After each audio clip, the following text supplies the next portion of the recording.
God damn, I love you, America. People need to boil their dildos? I'm a walking boner. You're going to die soon, and I had sex with your mother. Big dick energy.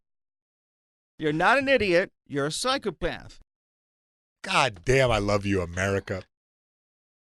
God damn, I love you, America.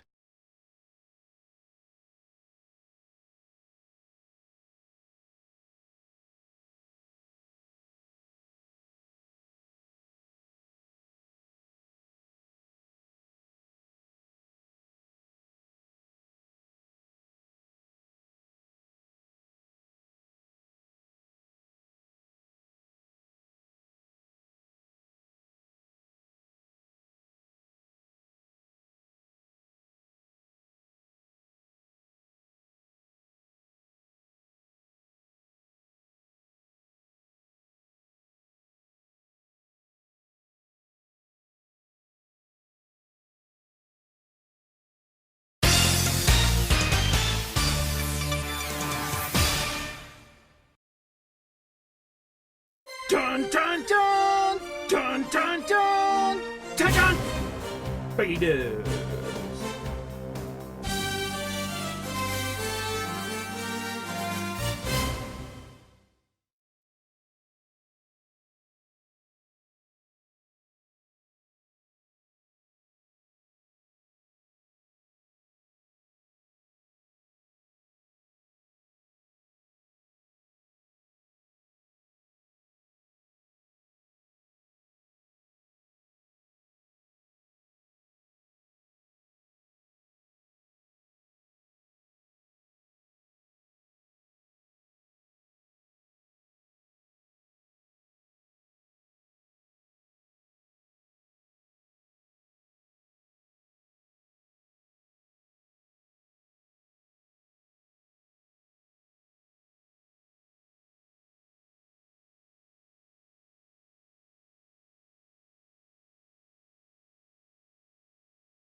I'm a walking boner.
Fuck you, fuck you, fuck you.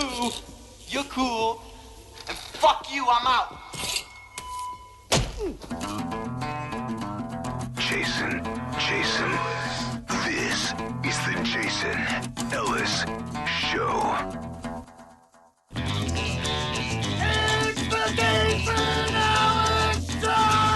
Firefighter! Moose Knuckle! Red the Dragon! Knives! Danger! Uncircumcised! Philanthropy! Stupid stuff! Supercross! Pain! Nipples! Machete! A scintillating bloodbath! A hellacious fury! Evil! Cannabis! Interesting things! Awesome! Gotta fucking rock and roll. Hello over there, nice young ladies. I notice you got some stuffed crust panties. I like to take them off, mix them in a coconut, then I eat them up, then I poop them out my butt. It's the Jason Ellis Show with Jason Ellis, Florida, let's get some knowledge in the college. Michael Zully, Barfing on a corpse. Kevin Kraft, I steer my car with my butt. Mike Catherwood, I'm gonna lick that. Lindsay Fulton, I think I've said some pretty stupid shit. Bennett Cogan, Is your mother a bald-headed freak bitch? and Will Pendarvis. Fuck yeah, I'm Will Pendarvis. Jason. Ellis is blowing up. This is the Jason Ellis Show. God damn, I love you, America.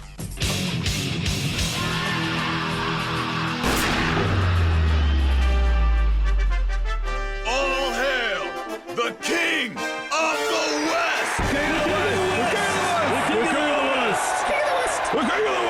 the West. Fuck yeah. The king, you know? Of your own lunchbox. That's the most important thing. Is anybody else in your lunchbox? Do you want everybody in your lunchbox? Then why does everyone else need to know you're the king? You can be the king of your own lunchbox, and then it proceeds to go even more glorious to the point where you might even punch an old man at a bar. Believe in yourself, people. It's going to be a great day. You know why? Why? Just nothing. Just sweet. It's good to be here, you know? Just. It's Friday, Mike. It sure is. We can do whatever we want, Mikes. Sorry, Mike. Also true. The mics are here, you guys. And Mike and Mike on the mic. Yeah, fuck it, I'm out of here. Fucking new show, everybody. Mike and Mike on the mic. And a See ya. Kevin. Huh? And a Kevin. Yeah, I was gonna get to that. Yay! I was trying to find your come tarted button yesterday when you were talking about how brilliant you are once again. I wanted to just throw a, you know what I mean, come tardian in there, and I couldn't find it. If anybody knows where Sector Cumtard is, because, you know, he's here too. Putting I think on a there great are. show. There are a couple of those. Yeah. The cumtard ones. Yeah, I know that. Bennett, are you capable of finding it and then making that one like a different color? You know, like how I have Will's news a different color? Yeah. Yeah, because I can't read. I just go for colors, you know? Meanwhile, Bennett is low-key competent. He is, right? Yeah. Hey, look at me. Oh, man, that's a good drop. Yeah, I like that Bennett can be competent and he doesn't have to shove it in our face every 5 seconds. Yeah. Yeah, nothing shits me more than a competent guy that keeps bragging about it, you know? No, I enjoy it because you have all the trappings of an nincompoop. You may think I'm stupid, but Numbskull. Bit of a booby trap there, really. You think he got this guy sorted out, but nope. He'll show you some shit on the internet in a matter of seconds. Very snazzy. Yep. So the big fight's coming up this weekend. Oh, boy. It's all the boys at the gym are talking about. Oh, yeah. You're at the dojo. You're at the dojo. Everyone's talking about. Oh, my goodness. Everyone at the dojo. They just can't God. stop. Who you got? Me? I'm just saying that's what everyone says, right? Nate. You think? Yeah. You think this is where this is the end of the road for Masvidal? No, by no means. I think I'm I'm saying on his journey to the title. Oh, his star is definitely on the rise. Like, he's a big star right now, and he's definitely going up. The thing about Nate Diaz, I just can't foresee him getting knocked out, and you're not going to wear him down. You're not going to, you know what I'm saying? Mm. So I just, maybe, you know, if anybody can crack him, it's Masvidal, but He has been finished with strikes before. He didn't go out, but Nate's been finished before. He doesn't. It's him and his brother don't sleep when you beat them to a pulp. They kind of like stand there talking shit with blood all over their face. Right. But they have both been finished by strikes. I remember, who's the punk? Whose nickname was a punk? Sean. Oh, God. Good jiu-jitsu guy. God damn it. What's that guy's name? Punky Brewster? No, he was venomous. But he finished. I remember he finished Nate with he head kicked him. Yeah, right. But he didn't fuck, go what out, was that did he? guy's He just like name? fell. Josh Thompson? Josh Thompson. Yeah. That's right. But So it can happen. yeah, it can happen. And Masvidal's a fucking wicked boxer. man. And I think he's really good now. Like, I think he really did make these adjustments in his game to make him that he's the next level up, because it seems like he was kind of a guy that liked to party, and he's got a lot of stories where he's at the club and he's pretty dedicated to getting laid all the time. So that's not the ultimate mind of a competitor. If you get loose every now and then, or you really like pizzas, you could tighten it up a little bit for, say, the next 3 years, because you don't have to. Let's be serious. You're not gonna hold that belt for 10 years. Nobody can fucking do that anymore. But why not just make the full commitment? And I believe that's what it looks like he has done. I don't think he's ever looked like he's in better shape. Same with Nate. I felt like Nate at the weigh-ins this morning looked a lot better than he's ever looked before. I feel like they both sort of realized that it's not that many. When you see the end coming, it's easier to make the commitment to the pain and suffering. Right. When you're like, in 5 years from now, I could be fat as fuck doing whatever I want. So you may as well just dig down right now, Or I could be in Bellator trying to, you know what I'm saying? Like trying to piece together. It's not champion. You're right. But that really no is offense to anybody in Bellator. But No. But, you can do a GSP or you can do like a Machida. You know what I'm saying? Like you can really capitalize when you can and walk out and just be like, I'm good, I'm rich, I'm famous. Or you can have to like scrap it together when you're 40, 41, 42. Right. And I did see an interview with the greatest MMA interviewer of all time, Ariel Helwani. Who's also one of the greatest NBA interviewers of all time now. Yeah, I'm not really that a fan of that. But that's great. Nate said he's never going to retire. Never. I kind of believe him. Right? Yeah. I think he sounds a little slurry. It's hard for... You guys feel that on the interview? He always talked a little funny, so it's hard for me to say. It's hard for me to understand as somebody who hasn't been following the sport very closely for very long to understand exactly what the Nate Diaz mystique is. And I've said this before. On paper, you're talking about a man who is 20-11, who's fought twice in the last... This will be his second fight in the last 3 years. Yeah, but there was a time there where Nate was a top 10 opponent, competitor, and then something happened where he got way better. I remember when he knocked out who fought Frankie Edgar twice, the redheaded guy. I can tell you his last few fights. He fought Jim Gray Miller. Maynard. Gray Maynard. He fucking knocked out Gray Maynard, and Gray Maynard's so tough that his legs were still standing. And it was one of those ones where they called the fight, and Gray Maynard was not conscious, but he's just such a fucking machine that he was still standing up against the cage after being that was one of the harder beatdowns I've ever seen anyone take. I feel like he kind of ended Gray after that fight. Gray never came back from that in a positive way. And it seems like, there's people that plateau, and then there's people that put that next gear up. And I feel like Nate did it right before Conor, which worked out perfect because Conor thought he was fighting the old Nate, but he, who's the black guy at Patrick Ewing. No, MMA fighter that Nate fought. Michael Johnson, where Michael Johnson was lighting him up at the start, and then Nate started patching him up and doing this. He slapped him in the face, started pointing at him. That was one of those ones where Michael Johnson was fucking on his way up, and Nate destroyed him. And then, arguably, he kind of beat Conor twice. But Conor, if you go back and watch... Conor did win that last one. If you go back and watch the first Conor fight where Nate choked him out, Conor was piecing him up, too. Yep. And for the first 3/4 of the first round, it was like an ass kicking. Nate's tough as shit, so it didn't even back down. But do you think that Conor, ever since way back, like after he beat, where he got the first belt against Jose Aldo? Aldo, yeah. Do you think that ever since then he's just been partying? Because I just don't understand how a guy of that level gasses out. My only thing is, if you gas out, is because you're ill-prepared, because you think you're that fucking good.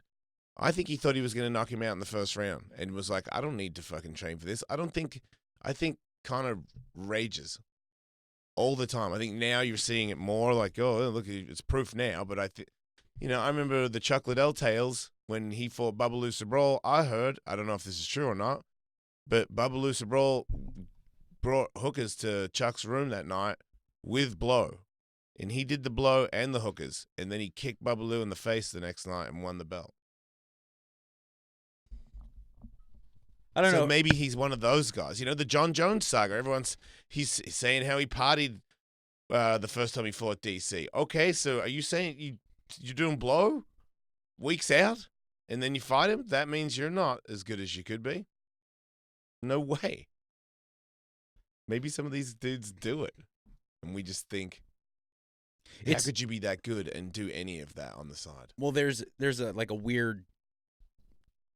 weird kind of balance that you have to strike, because a lot of the reason why John Jones is John Jones is because he's a fucking wild man.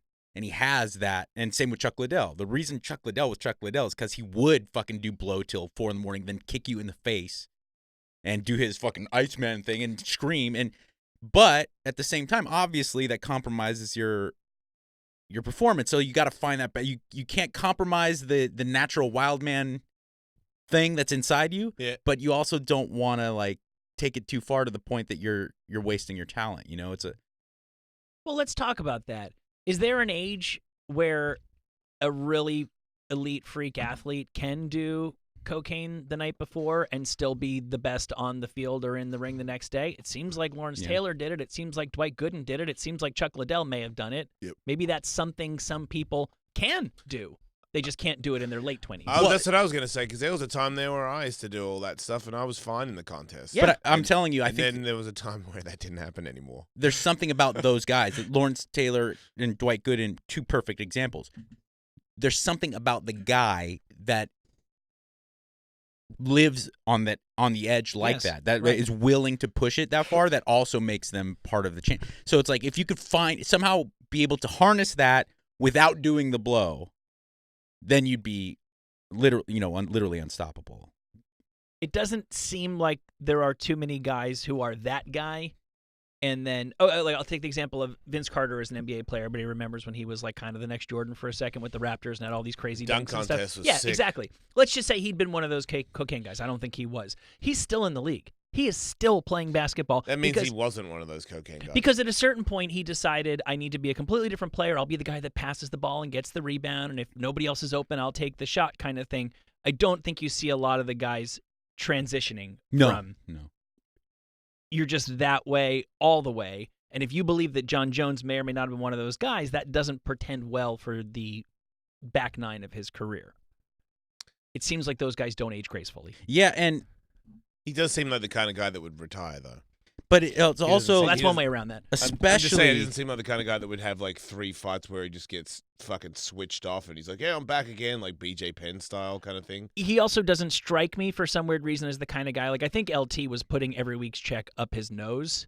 Right. So the second he wasn't playing, he was broke again. I don't know if Chuck was that guy. I could kind of see him possibly being that kind of guy.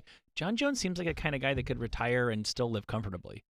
The problem with fighting, though, figure out how to open a gym. Yeah, and that's the other thing. Yeah. When you're a pro now on the top of the game, it's sort of the same as with skateboarding. When I was at the top of the game, there was, the best guy made maybe $10,000 a month.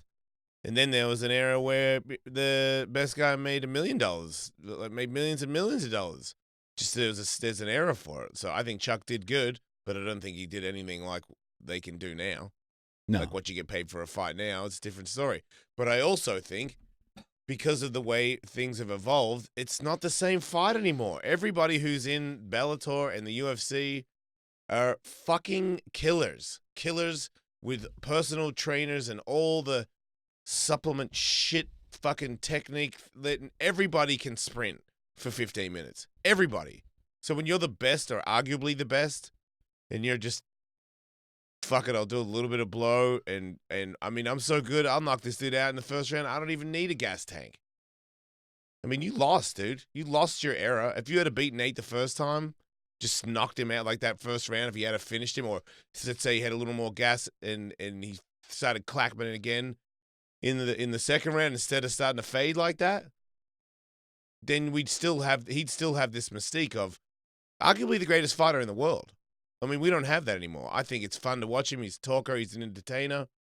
But I don't think he's the pound-for-pound greatest. He was godlike. When he knocked out Jose Aldo, I was like, all the things that he said, all the MMA dudes that are at his level said, he is full of shit and he is going to die. Mhm. And then I thought, well, if he is so adamant about this working out, and then it really did really fast, and even the comment, timing beats, but you know what I mean, blah, blah, blah. Like, I'm like, this guy fucking knows exactly what's going on. He's godlike. And then to see him get tired, Yeah. I thought, what? How do you get tired in the second round? That 13-second win against Jose Aldo capped off a 15-fight win streak. Right. And it was when Jose was undefeated and by far the most venomous guy in any weight class you would want to face. You'd be like, oh, God damn it, maybe I'll eat a burger and fight a bigger dude because he is the machine. Right. Who was the guy that had the rivalry with Aldo that just was like definitely a champion, but for the fact that Jose Aldo existed and he was never going to get past him? It's like another Brazilian guy. Doesn't matter. But he was so good. He was keeping other people. He was like the John Jones. Yeah. Of like, these guys should all be champions. They'll just never be because Jose Aldo's there. Forget about He it. fucking Uriah Faber, he destroyed him. But the thing is, with fighting, though, it's not like Lawrence Taylor. It's not like Dwight Gooden where, one season he's got 20 wins and, a couple hundred strikeouts. And then next season it's like 80 strikeouts, 16 wins. A fighter, it's like we saw it with Anderson Silva, I think, most clearly. Most recently, we're seeing it with Chris Weidman. There's a point where you're the man, and then it's over. Like, it switches. Someone fucking beats your ass, and then you can't do it anymore. You're not that guy anymore, and that's especially in MMA. Like, it's just it's there and it's over. And I don't know when that point's coming for Jones or McGregor, or it doesn't look like Khabib ever has that. That's not going to happen. Well, that's not true. There'll be a guy that has the recipe for him. Unless he's gone by then. Right. Which is also, he seems like the kind of guy that would do that too. He doesn't seem like a bullshitter. If anything, Khabib seems pretty good on his word. And he's like, I got maybe 1 or 2 fights left. That's it. And I'm done. I'm going back to Dagestan and I'm training kids. Yeah. It's a good Yes. move. Having defeated all of the finest humans, I'll just go back to fighting bears. Yeah. Those guys are always up for it. Finally, somebody who can bring me a fight. Wish we Well, could they get could a just bear on design. the show. They could design like an MMA robot to fight him. That'd be funny. Yeah. I feel sorry for him. That's not really fair, but I saw Once you're out of humans, you gotta fight cyborgs. Jason Momoa gave a bear a biscuit with his mouth, and the bear took the biscuit out of his mouth. And I was like, all right, cool, you're Aquaman. I get it. You got connections. But seriously, the Jason Ellis show can't have a bear in the studio so that I can feed a bear a biscuit mouth to mouth? That's a fucking cameras. SiriusXM. Download the SiriusXM app and see Jason feed a bear with his mouth. Where was this bear that That's Jason better Momoa? than waxing my eyebrows, right? Well, it's better. Where was Jason Momoa feeding said bear? It looked like he was in a place where the bear had an owner, and he was like a pet bear guy. Yeah, outdoorsy though. Yeah, but it might have been a caged area where the bear is like hanging out. See, I think bringing a bear It wasn't a wild bear.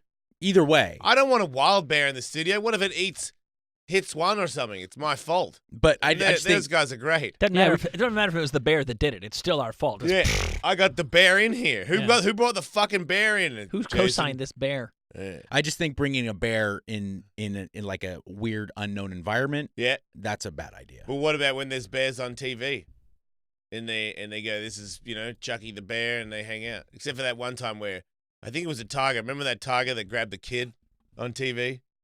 Sure. You remember that where the lady had the kid on her lap, and then the tiger was like, "Fuck you! I'm just gonna fucking grab onto you." And it was like was it like a toddler kind of thing? Yeah. And look, like everyone, like the pet people are like, "It's cool," and it's like it is not fun. Look at the cat's like, "I'm gonna fucking eat. I'm gonna eat that baby." Yeah, and fuck it, I'm going for it now.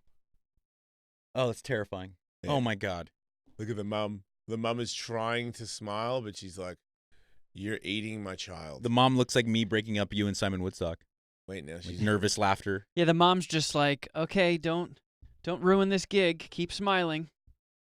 It reminds me. Did you ever see If you cry, we'll never get the cover of a box of Life cereal. I just caught the Sacha Baron Cohen thing. Bruno. You ever see that one? You never saw Bruno till now? No, I have. Oh, okay. It just I haven't seen it since it was in theaters. And I think that it's bit where greatly underrated. Oh, it's fucking Yeah. great. Yeah, and the part where he's trying to cast babies and children, and I think he throws everything at this woman, even to like the bottom, like when they were in their writer's room and making a list, they're like, okay, there's no way we're even going to reach this part of the list, so let's just throw our craziest shit at it. She said yes to all that. Like, she was willing to have, she was like, can your baby maybe lose 10 pounds? And she's like, how long do you need? He's like, 1 week. She's like, we can make that happen. How do you feel about a phosphorus grenade? Yeah, and then he's like, so if the baby doesn't lose the 10 pounds, can we get it liposuction? And she's like, sure. If that's what it takes, we'll do it. Oh, They're out there. Speaking of animal attacks, a 36-year-old woman in Indiana was found dead earlier this week. Who got her? Well, it's hard to say exactly how she died, but she was found with an 8-foot-long python wrapped around her neck. Oh, You think he might have had something to do with it? Well, I think he at least saw the guy. What about if she died? He's at least a witness, right? What about if she died and then the snake was trying to bring her back to life, and you came in and I mean, it's not what it looks like. I mean, You talk, snake. It's a possibility, but if I'm a betting man, right? you know, The snake was probably trying to eat her. Yeah, maybe that snake was just checking for a pulse. I'm just saying, maybe she was already dead. Yeah, maybe he was doing like he doesn't have hands, he can't do the Heimlich. Yeah, can't do chest compressions. maybe He's just trying to help. Yeah, it's all he was trying to do. Wake up. It's like when sharks bite you, they're just trying to taste you. The home where her body was found contained 140 snakes. Oh. 20 of which belonged to her. Man, do we have bitch had it coming news? Because Wait a what second. that is. What about the other 120? That's some other guys. That's Benton County Sheriff Don Munson's. So Don Munson snakes. Don Munson owns the house but does not live in the house. It seems it is a snake house where all of the snakes are housed allegedly safely. I don't trust Don Munson Except one for the bit. big one that had a key to something. Right. So she... God damn, that's a tough way to go. I don't think she owned this snake, but she housed 20 of her snakes along with all of Don Munson's. So where was he, like hiding somewhere? No, nobody lives in the house. He owns more than one home, and she went in there. They had given over the house to the snakes, and I'm sure she had a key because she was free to go and visit her 20 snakes. Oh, she and wanted big to... homie saw her come in to say hello to her snakes and was like, nah, fuck that. Yeah. I don't even know if all the rest of them belonged to Donnie Munson. It's possible lots of people went in halvesies on this snake house. Imagine if you had snake friends and you went to visit your snake friends, and then a giant snake came out of nowhere and started eating you in front of your snake friends. And that's the crazy thing about it. A lot of animals, some especially snakes. I'm not real good friends with many of them, but they just seem like the kind of animal that doesn't understand that this giant snake is eating your friend. And they don't like go, wait, hey man, and like jump on the other snake and start bite. There's never snake on snake crime, and it's sad because if those snakes knew Mummy was being killed, maybe they thought Mummy was being tussled. Was just playing around. But it just seems like I know my cats too. If my cat started eating me, the other cat, whatever cat wasn't eating me, wouldn't help. It would just let me get eaten. That's why when you have a bunch of snakes like that, you have to keep like a blade in your pocket. That's fair. Does a blade finish a giant snake? Does it have to? Is it enough if it just scares it off? Yeah, if you Makes start sawing at it, maybe it'll chill. You think it'll let go? I don't know. Because I remember that anaconda that Donald Schultz put on me. He just didn't seem like he was. He seemed like his instinct was if you were to start hacking into him, he was going to bite down harder and start crushing harder. See, he didn't. That's why you just end it. Right. He didn't have the, oh shit, that's starting to hurt. I'm going to let go. He had, oh, you're starting to hurt me. Well, then it's fucking on. Yeah. That's Well, what do you have? like. What do you have to lose though? If it's going to choke you. Oh yeah, no. That's why the same reason I say I would try to poke a shark. See, if I had 120 snakes in my house, I'd wear like the Deicide like blade jacket that like the lead singer from Deicide has. It's like and just then you press the button, knives, spikes come out. No, just like knives everywhere. And Like- just wear it around the house. You know what? Because I had a snake for a while. Yes, me and too. he got giant, and he was still growing by the time I got rid of him. Yeah. And I mean, it was to the point where he outgrew the tanks that they had at the pet store, and I was like, well, what do I do? He's gonna keep growing. They're like, well, you're gonna have to build a custom one. I was like, holy shit! And that thing was getting to the point where it was so big, I would keep a knife in my room. So when I had him out and I had him wrapped around me, just in case. Yeah. Yeah. I mean, you could throw it out the window into another house, and then you could jump from your house into the other house and land on the snake and like stab it. I mean, the pre-plan was if he starts choking my neck to start slicing. Mm-hmm. And if that somehow makes him like pinch even harder and like I don't have time to cut through him entirely and chop him in half, I would just stab him down the top of his head. It's interesting. I watched a movie this morning. I'm a sucker for a shark movie, and finally it came up on my thing that I'm allowed to watch the new 47 fucking meters of your shark's mom or something. I think Sylvester Stallone's daughter's in it or something. I don't know. But 47 meters down? Sounds good to me. Another 47 meters down. But check it out, bruh. These sharks, this is not a spoiler alert, I don't think. They're in these caves, mate, and they blind. They're like zombie sharks. So they hear sounds and they attack the sounds. So they're in caves trying to be very quiet. Tell me more about Sylvester Stallone's daughter. That's more my interest. It's not your interest. Really? I'm not saying she's ugly. I'm saying we're too old, dude. It's gross. Okay. I'm sure she's of age, but you know what I mean. No, there's an age. We're You're right. fucking. I know what you're talking about. We're not in that. I don't want your 20-year-old vagina near me. That's fucking disgusting. Yeah, a girl struck up a conversation with me at Whole Foods yesterday afternoon, and I was like, Did they see because of your photo that you put on Instagram how shredded you are? I don't know if she follows me on Instagram. This was a stranger, so Yeah, but they probably saw that and were like, "Holy shit!" Hey, now I wear it around my chest. You're the hottest guy on the Jason Ellis show by far. No, thanks, man. The hottest guy that's ever been on the Jason Ellis show. Who's hotter than I him? don't know about that. Who's hotter than you? Tyler Posey? I don't know. Will Pendarvis? I don't think Tyler Posey is as hot as you. I don't think so. I think he's a bit ditzy. Steve Howie? No. He's not hot. Jerry O'Connell would be He's in full the of shit. conversation. Yeah, he's definitely full of shit. Jerry O'Connell. Oh yeah, yeah, but nah. I saw him up close. He's older. And Lenny Dykstra? a lot of ladies like him. That's a Who's good the point. handsomest man who's been here? Momoa's been here. Oh, Jason Momoa is yeah. a dime piece. Yeah, you He's love a tough dime. contender. And he's huge. Yeah, people love that. Like Hollywood guys that are dime pieces are not like that usually. He's a real mountain of a man. Yes. No, okay. Yeah, he beat you. But that's still like the second hottest guy that's ever been on the show. Well, thanks. I appreciate it. I really do. Yeah. I saw a fake Jason Momoa today. Mm. When I was at Earth Bar, Oh, dude. I was like, A few of those around. I was waiting for my drink and something catches my eye, and you know how like you've seen Dustin Ibarra do his fuck Jason yeah. Momoa impression. It's excellent. Yeah. So I just see this guy, and for a split second I thought it was Dustin doing his thing, and then I was like, is this guy still in his fucking Halloween costume from last night? Because he had like he even had his hair pulled back the same fucking way that Momoa does it. And then I looked at his clothes and I'm like, oh no, he's just a douchebag. Yeah. Because he had like all linens and like weird strings and bracelets. He was just a hippie, or I don't know, one of those weird homeopathic dudes, and just tried to make his face look as Momoa-y as possible. There's numerous fake Momoas in Venice. It's like the haven of fake Momoa. There's a lot of fake so-and-sos out there. I find them at Trader Joe's a lot of the time. Yeah. Like I saw a guy one time and he was like old, but he was like thin. So he just went Billy Bob Thornton.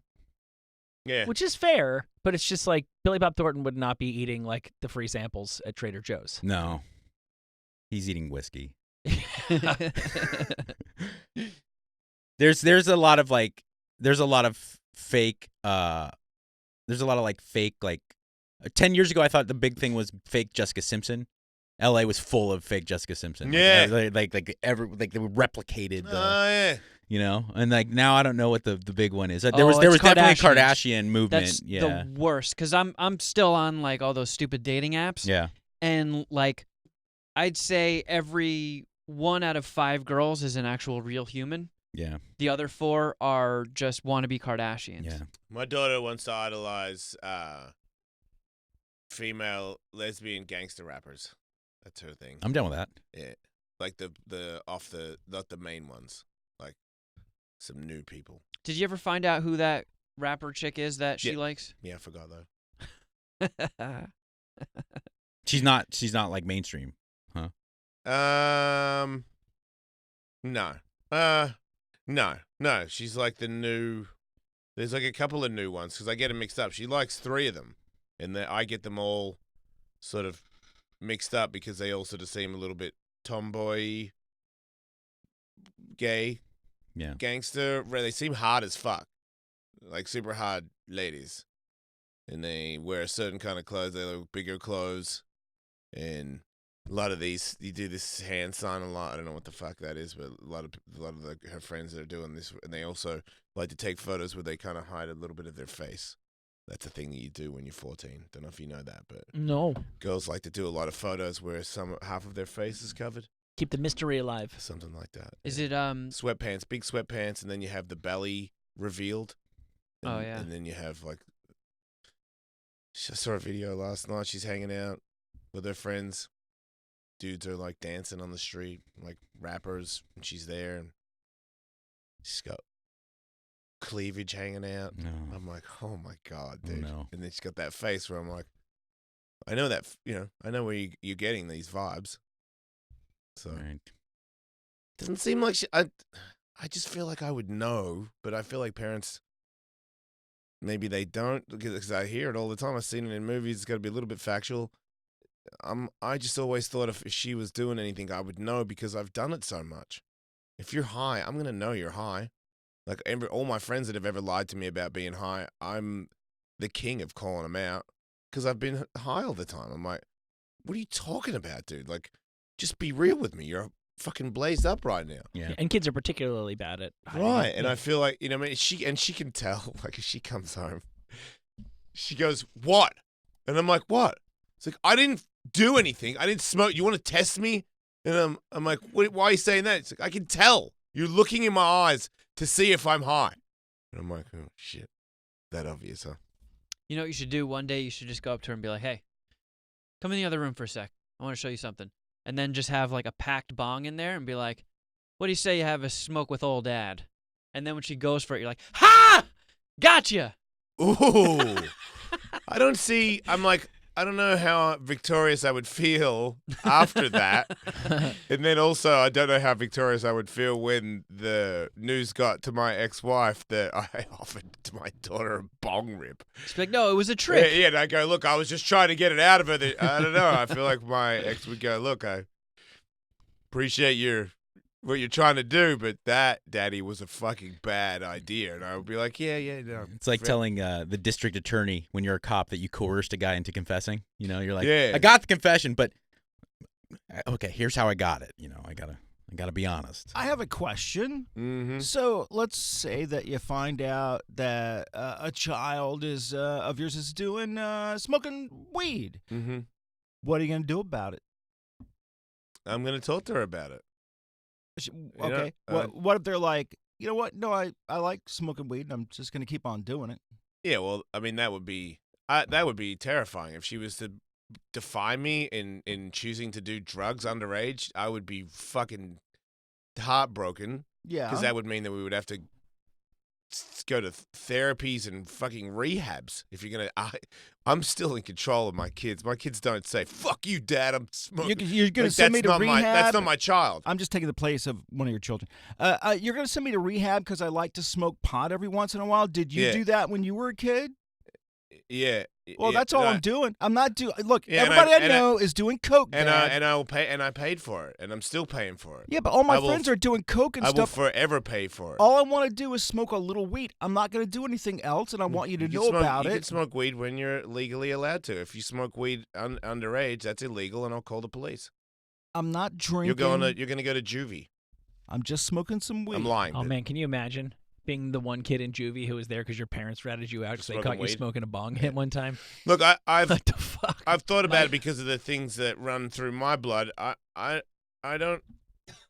I'm like, if you really were gonna defy me in that kind of a thing, I would probably not work for a little bit and just take her somewhere and, get her sober and then organize help for when she gets back. But I would probably take her somewhere to clean her shit up. Like Well, maybe you probably go do to the a right farm or thing. something and just be like, I don't care. Sorry, everybody, you can fire me, but You probably do the I'm right not gonna thing let my because 14-year-old become a drug addict. it's so annoying. Like, you're going to take me somewhere and then I have to go to some rehab. Yeah, 'cause I but smoked I've a already little weed? explained this Okay, one, Will. I like won't. this one. I say this. I say, hey, I'm not your friend, I'm your dad, so I'm not here to, buddy you up and tell you what you want to hear. I'm your father. I'm taking care of you. These are things that you need in your pocket for when I'm not around. Okay, Dad, but you know what? I thought that you were somebody I could talk to. I could tell actually what's going on in my life. I don't have to hide anything from you. I wish you said that. I'm good at being a child. Yeah, I can't. So like I said, I you would be taking this lax tolerant approach to your kid smoking weed, Will? Oh yeah, no, I roll up all their joints. I would just be, because I've thought about this a lot. What happens? How do I cross that road with my daughter, knowing what's in her blood? Right. And I would say, look, I get it. I totally get it. I did the same thing when I was your age, and I had the desire to do it because you want to be cool and you want to experiment and you want to try to be free and act adult. I get it. Just know that your father came very close to throwing his entire life away. Right. I mean, I was really like a butt hair away from throwing my entire life away. And I'm really lucky I'm not dead. And it's all because of drugs. So just know that. I'm not here to tell you how to live your life because Lord knows I did the same shit and I understand your motives. But know that that's in your blood and that's a reality. That's not, some after school special. That's not some fucking Nancy Reagan PSA. That's reality. Like, I was fucking this close. See, and you got yourself out of it as well, and it's not a book. It's you. It's from the horse's mouth. Yeah. Like when you say that you've been somewhere that is a really bad place, and if my parents could have seen me several times, they would have thought that I would probably not make it another week. And then I found a passion that got me out of it. But I've said to my daughter before, you didn't go to school, and I'm like, I wish I had off. Like I just so happened to figure out how to be a skateboarder, and then somehow I got a fucking job on the radio. This is a fluke thing. My backup plans are minimal. And then I've told her before, I'm like, there was a time there where I would go to the bank and I would put on a wrist guard because I couldn't spell 500. It's embarrassing. You should definitely get all the education that you can, because I can tell you what it's like to not have an education. It's not cool. My kids, it's cool that Dad reads bedtime stories that he makes up himself, but my kid knows why I'm doing that. It's not a thing you look up to. Dad can't read. It's not, I get a sympathy pat on the back for. I mean, he doesn't want it anymore because he's older. But when I would read some of his books, I mean, these are kids' books, man. They're very basic. And sometimes I'm reading and he's looking at my face like, "What?" I'm like, "Yeah, man, I can barely read. It's not that cool." I had to go to outpatient rehab when I was a young teenager. What do you mean? I didn't smoke pot that often, but, once every couple weeks, maybe once a month or so, I would get stoned. And when I was, 13 or 14, ketamine was, like, massive at my school. Like, even in the middle school. Wait, you were doing ketamine? Well, I wasn't, but everybody in school, there was this one kid who used to sit in the back of the class and do bumps off of his hand, like, in school. At 13? Yeah. Jesus. I don't even remember hearing about ketamine before that until people were like, "Yeah, I got cat tranquilizer." Yeah. So this kid, because my mom and I lived in this like apartment complex, so there was like a decent amount of kids that I went to school with there, and one of the kids that I was friends with was kind of a fuck up and kind of a piece of shit, and he one day was like, "Yeah, I scored some ketamine," so I was just like, yeah, I guess I'll give that a shot and see what's up. And did the tiniest bump ever. Like, it didn't even do anything to me. It didn't even register. But we did it outside of my apartment building. And you got caught. And, yeah, this dude that lived underneath us, because we were on the top floor, the guy that lived underneath us came out and he's like, "The fuck are you idiots doing?" Yeah. And my friend was like, "Ketamine." And I'm like, "Shut the fuck up, dude. What are you doing?" And my mom claims she heard it over the intercom. Like, she just happened to walk over the box and click the listen button. So in other words, that guy ratted you out. Yeah. Now that I'm telling this story again, revisiting it for the first he time in ratted a while. out 13-year-olds for doing ketamine. I like him. Yeah. You parents need to know that you're doing ketamine at the front of your fucking apartment when you're 13. Yeah. That's major. And I didn't even... I would like, "Thank you, rat, sir," because I needed to know that, man. That's... Like, I mean, I went out last night and saw people doing drugs that were my age, and I thought that they were a little bit silly. 13. You don't know. That was the other thing I would say, Will, the weed thing. You want to smoke weed when you're older. I mean, there's scientific proof that if you do it when you're younger, you're going to slow down your creative side of your brain. You might not become the person that you wanted to become if you do it when you're really young. Yeah. Well, one thing I have to say about this is I think most people would be shocked at what age their kids are exposed to hardcore drugs. Number one, and especially if they live in or the kids go to school in affluent areas. Yeah. You know, the richer the kids are in a place, the more they're... The better the drugs. We didn't see anything other than ketamine at my school. It was just weed and ketamine. That is really... Dude, no. It's a crazy mixture, like weed and ketamine. I know. It was Ketamine's out weird. there for the 13-year-olds to have a go at. Like Especially looking back You want to talk about but... gateway. I'm not going to say... I don't believe weed is a gateway. Weed's a gateway to smoking more weed. If ketamine is the... You are now officially on drugs, man. Yeah. If you snort ketamine when you're 13, you'll snort anything. Yeah, and I didn't even do enough of it to even feel the effects. So, but my mom hearing about that just completely freaked out, held like a huge family meeting, and it's good. What are we going to do with this fucking she cares, kid? And then you know they care. Yeah. And then that means you know that you're special and you're worth not fucking your life up. But when I started going to that outpatient rehab thing, I was fucking outmatched like crazy. Right. So they go around the room, and there were like 13-year-olds and 14-year-olds that were addicted to shooting heroin. Yeah. Like coke heads, kids that were addicted to huffing shit.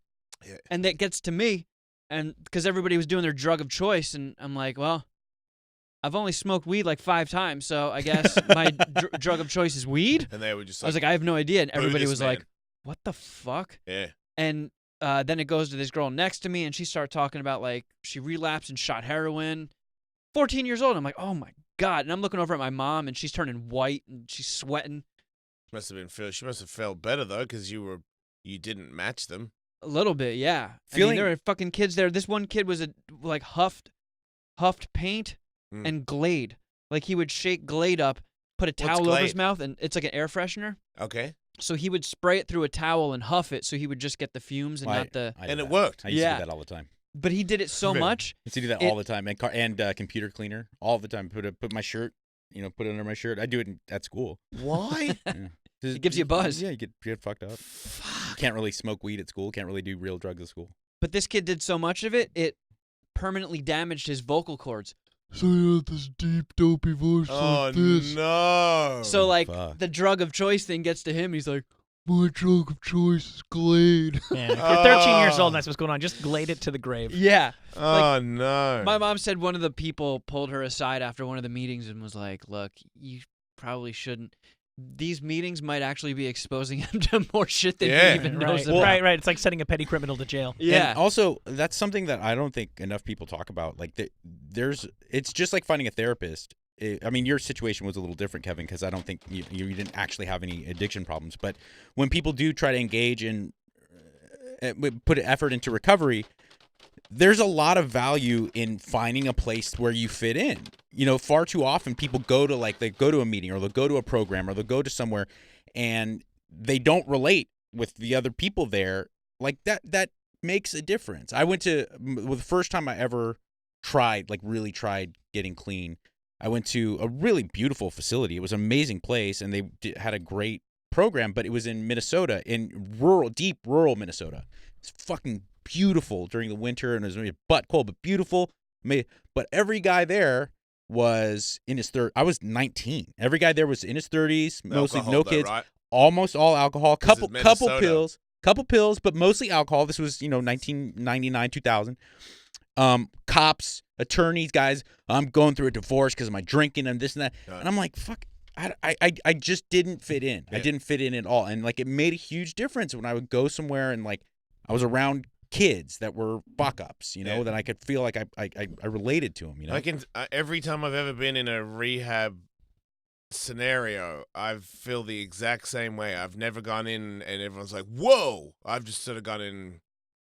I mean, the one time, I remember when I was really young, my mother sent me to a camp for a week where people had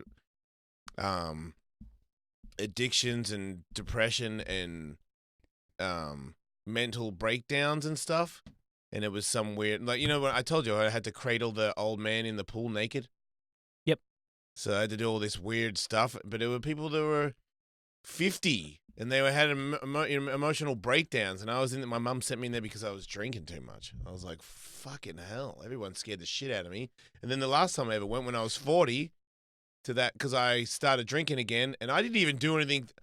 I drank all night and woke up with a shocking hangover and went, I'm going to rehab, because I was still under the impression that when I drank like that, that meant that I was going to get cocaine and hookers. Mm-hmm. And I was pretty sure that if I did cocaine again, I would have a heart attack and die. So I went in thinking, you're going to nip it in the bud before you die, because I don't think you have a fucking another rock bottom in you. I was pretty sure that I would just die if I went too hard. And when I went in there, I stopped drinking 2 days before I went in there. Like, they were like, do you have the thing to get you off stuff? I'm like, well, I'm already off it. They're like, what do you mean you're already off it? I'm like, I'm sober right now. Like, I'm coming here to clean my life up. So you don't have the whatever pill they give you to recover from not using the drug that you were on.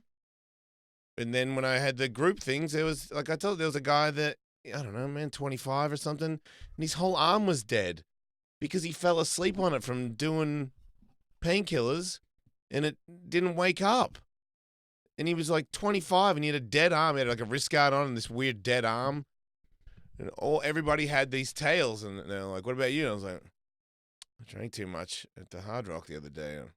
I don't want to do that anymore. I don't want to end up going back to...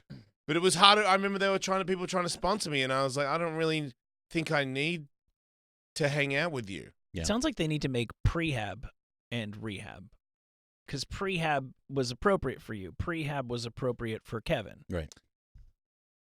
That's why I think it's not all bad for myself and Cathwood for having addiction problems in the past. Because I just, it depends on who you are, but if you speak from experience, and it's like Scared Straight. You get a prison guy telling you, "Hey man, you fucking do that again, you come in here, we're gonna eat Jello out of your ass. You want that shit to happen? Freak him out." You believe him? He's in jail. If he says that that's what happens to people in there, if my mum tells me that's what happens to people in there, I'm like, you don't fucking know, mum. You didn't go to jail. Right. But if I've done drugs and seen my life disappear, and then got off my ass and got sober and seen my life grow exponentially in so many positive ways, I didn't read it. It's not like a thing from a guy that knows a guy. I'm telling you for sure, do that one, and this is what you're going to get. Do this one, and this is what you're going to get. I know sometimes it might look like maybe try that other one, but she's always known. Because I think she's more like me than Tiger, so I've always sort of told her, I'm like, it's not fair to you. I can say sorry, but it's not. I didn't make the decision, but my genes are gonna curse you. You might be all right. You might have a drink when you're 21 and be like, meh. But watch out. Yeah. You might go, wow, this is the greatest thing I've ever done. I'm gonna keep doing it all day. The only reason I really did a lot of experimenting was because I had it just pounded into my head my whole life that like weed is so bad, and my head was just filled with bullshit about it. And I remember like the first time I ever smoked weed, my two buddies that had already gotten high a couple of times kind of pressured me into it. And I was sitting there just getting nervous, and my hands are sweating and my heart's beating fast. And I'm like, fuck, I really hope I don't overdose on this shit and die that I'm about to do. Like my head was so filled with misinformation that when I actually smoked it and got high, and I'm like, wait a second, I'm not seeing like rainbows shooting out of shit. There's no leprechauns jumping out and talk to me. It's a weird. What the fuck is this? Kids are smarter than you give them credit. If you were to break it down and say, look, you can't OD from weed. Yeah. But it's scientifically proven. If you do it a bunch when you're a little kid, you might grow up to be a bit of a dum-dum. Yeah. Do you want to I didn't have that do you info. want to risk but that's never, they never give you that. They give you some other shit, the gateway. Next thing you know, it's like just kids want their brain. Kids aspire to have a brain when they're older, even when they're very young and they're doing stupid shit. Yeah. If you ask them what do they want to do when they're older, do you want to be a dumb loser? No, I do not want to be a dumb loser, Dad. Okay, well, did you know science has done some testing, and it shows that if you do this all the time, you might be a bit at the end of the day. And as a guy that's a bit I can tell you, it's not. I would rather not have that. I would have rather always been a, intellectual, oh, let's write that down. Oh, what about all the jobs that I had when I was working for ESPN? Read this. I don't know because no one probably told me to my face, but there was probably a couple of times where they were like, we can't get this guy to do this again. He can't fucking read. Yeah. Mike, do you feel like there's a cap on what your intelligence ought to have been that you didn't reach because of abuse earlier on?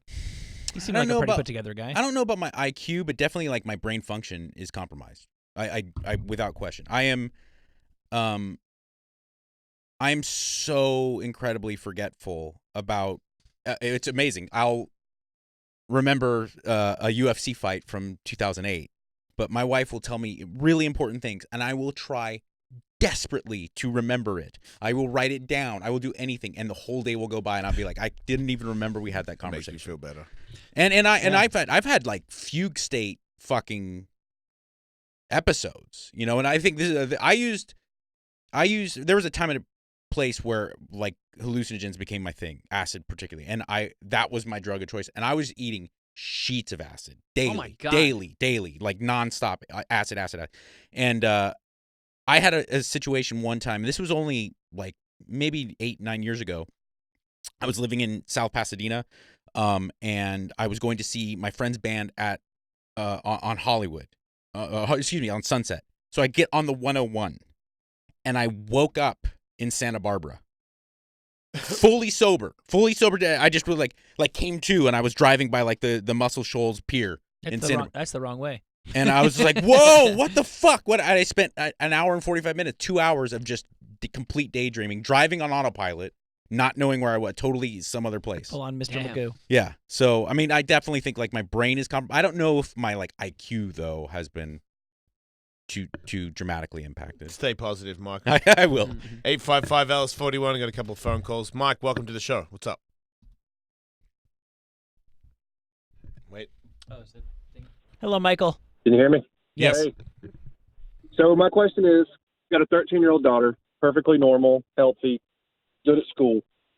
She will not give me a hug, and she will not tell me she loves me. Other than that, we talk on the phone, we text, we cut up, we watch TV together, we work on the trucks together, but that one thing has got me shook so much that I lose sleep at night. With all of you guys in the room with daughters, have y'all ever experienced anything like that where they're completely closed off to men? Yes. I mean, even at 13. Yeah, Tully, does your daughter text you? My daughter motorboats. My daughter went through this exact thing, Mike. Like maybe a bit young. I think she was 12 to 13, where all of a sudden she didn't want to, especially if I drop her off at school, she doesn't want to hug me in front of her friends. So she doesn't want. She wants to like walk out of the car and be her own person. And then I had to talk to her about it after it went on for a while, and I just said, "Look, it means a lot to me that we just have this little interaction and we don't hide that, like I know that you want to stay cool with your friends." And I even said, I respect that. Like, let's hug it out before you get near the schools. Cause I get it. You don't want fucking uncool dad to hug you in front of your friends. You're trying to look like a badass, but you gotta know how much I love you, and just those little words every now and then, they go a long way, and I know it's not cool, but I do stuff for people that I don't want to do all the time. It just would go a long way if you did that for everybody. Because at one point she was doing that to her grandparents as well, and I had to talk to her about, these people they're not your age, and they might talk about stuff that isn't the coolest thing that you think anymore, but they're still the people that love you the most, and it's not that hard to give somebody a hug and tell them you love them, especially because I know you do. If we were gone tomorrow, you'd be very, very upset. So. Absolutely. And then something happened where she started doing it again. She started being, her grandparents even told me that she was being a lot more affectionate, a lot more open, and not so cool. But I think it's a thing when your friends get in your head and that's your priority, and all of a sudden you're the one that's just trying to give them advice, or and I could tell her grandparents are always like, school, education, and I'm like, she hates talking to you because you don't say, did you hear that new song, or did you see that thing on Instagram? You just say the shit that she doesn't want to hear. So it's also she's never in her life said it ever. Never said it. I've never had my daughter say "I love you, Dad" once in her life. She has never. Wait, when I walk in the you're door saying and wrapped her arms ever? around my- Even as a toddler? Ever once. Never. Never once. Do has you my- say now, it to her? To her mother. Oh, every day. I make it a point to say, "Katie, I love you." I'll write it on we got a whiteboard on the fridge for reminders. I put, "Katie loves Daddy." I give her hugs. I tackle her. I tuck her into, even at 13 years old, I tuck her into bed every night. And I nuzzle my beard on her face, and I tell her I love her. And it means a lot to me. I've told her how much it means a lot to me. Right. She will not say it. My daughter's only 5, so honestly, take this advice with a grain of salt because I certainly can't relate. But she's getting she started kindergarten, so she's starting to do the things where she would totally openly be loving, but in front of her friends now she's kind of a little guarded. And I would openly say to her, I was like, okay, if you don't want to kiss Papa, I understand that I don't want to force you to do anything you want to do. And I just kept trying to allowing her to explore that, and it didn't pressure her, because my wife caught me doing that. I was like, come on, why don't you want to kiss me? You always used to kiss me, blah, blah, blah. And my wife let me know that like maybe we should just kind of ease back and let her make her own decisions and see how she develops that on her own, because little girls are not like little boys are animals. You kind of have to like guide them and keep them in very kind of restricted borders because they're fucking crazy monkeys. But little girls, they're really intellectually. 22 and a 13. They're little girls are like really intellectually curious, and they're emotionally a lot more complicated than little boys. And I think like if you just let them breathe into it on their own and stuff, and it sounds like you're really a loving guy, and that's awesome. And I think that eventually she'll just come to realize. And the bottom line is she knows you love her. Yeah, dude, yeah, she yeah. loves you. That's the most important thing. Absolutely. Does your daughter love you? Right. You know she Sure, does. yeah. Yeah. So she means the world to me, and she knows she would. I mean, I think I could be her favorite out of everybody in the household. Awesome. But she just won't express it. You don't need anybody to express that because you know that it's true. So if you lay off anything, any indication that you want that to happen, it'll come to you way sooner. I know I think she's holding it over you now. It's kind of weird to be referring back to Emily Morse of Sex with Emily fame in regard to this conversation, but when she was on the show earlier this week, she was talking about how people have different love languages. It sounds like verbal might not be your daughter's love language. Right. Also, I tell every new parent, I say, look, when they get into their early teens, they're going to hate you and think you're the most uncool thing in the world, but they'll come back around. Even though you've never had that experience with your daughter, it'll happen. Just be patient and don't worry about it. Okay. Yeah. Okay. Yeah, because last night we got done trick-or-treating, and Reese's peanut butter cups are my thing. I said, look, if you love me, you'll give me a Reese's peanut butter cup. And she threw one to me. Now, she'll never say it, but she did it. And that was a little thing I was like, oh, you do love your dad. And she's like, oh, my God, you're so stupid, and walked out of the room. But I think I am pressing too hard. Yeah, but you I are, for told sure. my wife, I don't want to press. I don't want to stop pressing, and then her go, well, wait a minute. Have I crossed the line? Have I done something where he just all of a sudden stopped telling me? And I didn't want to be the reason that she felt. I think keep telling her. Keep telling her. Just don't ever act like that you need a response from her. Yeah. Yeah, you're coming across too thirsty. Yeah, and then I bet you it just comes out again. Awesome. You guys are the best. Thank you so much. Take it easy, man. I Marco Polo'd my mum yesterday. Explain. And just that's that. Oh, the app, yeah. Where you talk, and then they can watch it when they wake up because she's in a different time zone. Okay. Yeah. So, but I said something to her the other day. Left her a message about how important she was to me. And I'm 48. I don't do that very often, but I thought as a parent, probably be good to hear that every now and then, especially when you don't see them for a really long time. So it happens. Just stick around. Make sure they know, because I know my mum loves me, and we've had tons of falling outs in the past for whatever reasons, but I've always known that she loved me, even when I didn't say it, because I remember there was a big gap. I wasn't so much a teenager. I stayed angry from teenager to about 35, where I was just too cool to fucking be nice to anybody. So it comes around. Just stay alive. You'll be all right. You watch The Deuce? The Deuce? Yeah. HBO? Yeah. No. It just ended. The series finale was last Sunday, but they touched on that topic of like the idea of becoming an adult, and there's weird tension between you and your parents, and it's like, who's gonna be the first to strike? You know, it's like a weird thing, and I think that so many of us can relate to that. Like, it's one thing to be like, fuck you, Dad, when you're 14, because you still got to come home to the same house and see. Right. But it's another thing when you're like 30. You're like, I'm going to talk to my parents in 3 years. Yeah. Even if what do I do? Do I wait for them to call me? You know? If they, because my family is not the people that stay in touch. Right. So that was, I learned all the wrong things. But now, from having a family and seeing, how important it is to know that you love each other and just to say it every now and then, that's what makes me do it now. Yeah. Because I hope that my daughter does that when she's older.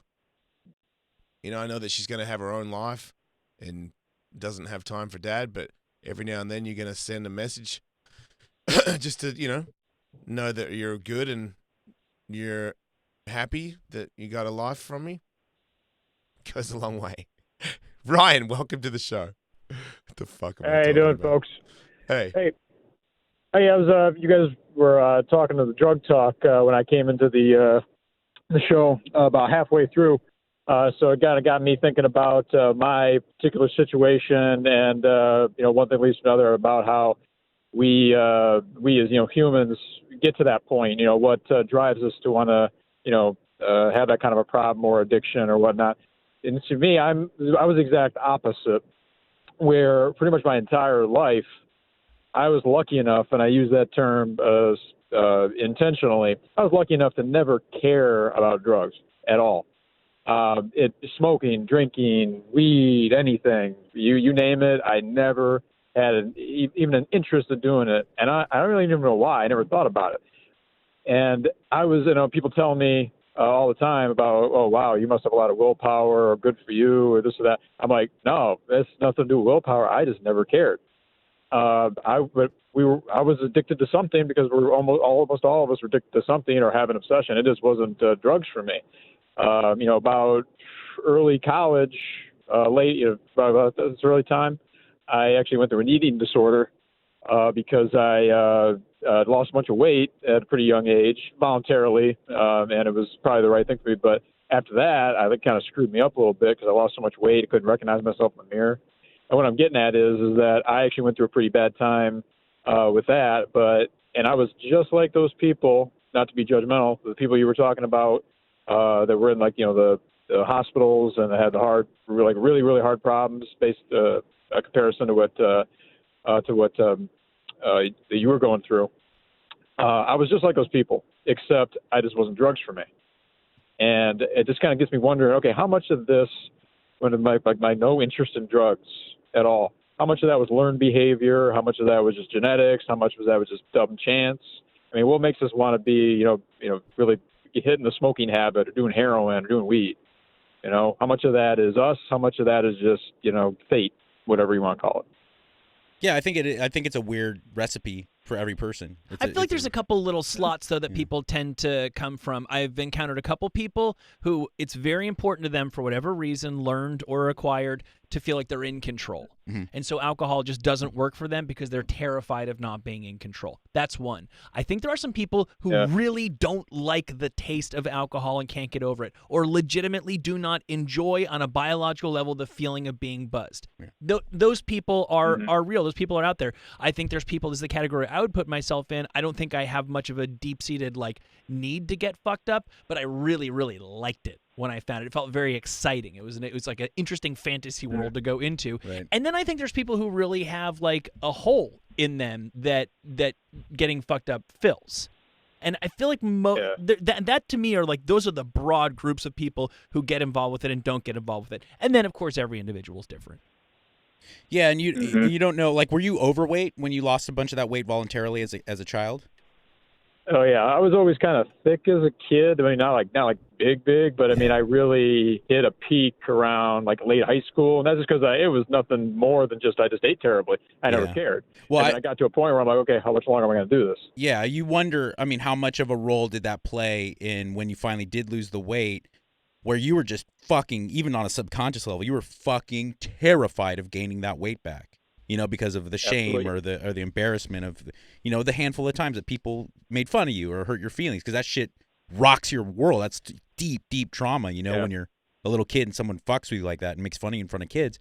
So you're probably like Mm-hmm. on a subconscious level, you were just terrified of gaining that weight back, and that makes for a Mm-hmm. fucked up weight, a fucked up eating situation. I've known a couple of adults Yeah. like that. Yeah. Thanks, Ryan. Later, dude. Absolutely, folks. Take care. Yeah, it's filling the gap, right? Yeah. You eat too much, same thing. It's drugs. Just makes it even harder, I feel like. Because food, you got to have it. Yeah, absolutely. No, I've always said that, man. Sex, my friends that or people that I know that are sex addicts or have eating disorders, I'm like, man, you have such a much harder road than I do, because I could just go the rest of my life not doing drugs and alcohol. Like I'll be fine. In fact, might be better off. Might be. So what if you're a sex addict but Yeah. you're in a relationship? Does porking your wife count as a relapse? Well, no, but I did it. I had a sex. I got diagnosed with that, and then I had a therapist that was. At one point, I wasn't allowed to jerk off. Wasn't allowed to have sex. I mean, I was in the middle of being divorced, so I didn't have a girlfriend anyway. So that I guess that made it easier. And that's right. I think if I had have had a wife, I think I would have been allowed to sleep with her. But yeah, it was this weird thing where, there was like you can in a year from now you can start fucking again, but just little bits. And I'm like, what? Yeah. What do you mean? Like, wait, so if I find a girl that likes me, date her for a long time until you give me permission to fuck her, but don't fuck her too much. I'm like, this is not going to work out. It's because I feel like it's weird because, like, I know when you're an addict, you're never truly over the hump and you're always going to be an addict. But you don't have that same itch you do, say, 5 years into it as you do, like, on day 2 of being sober.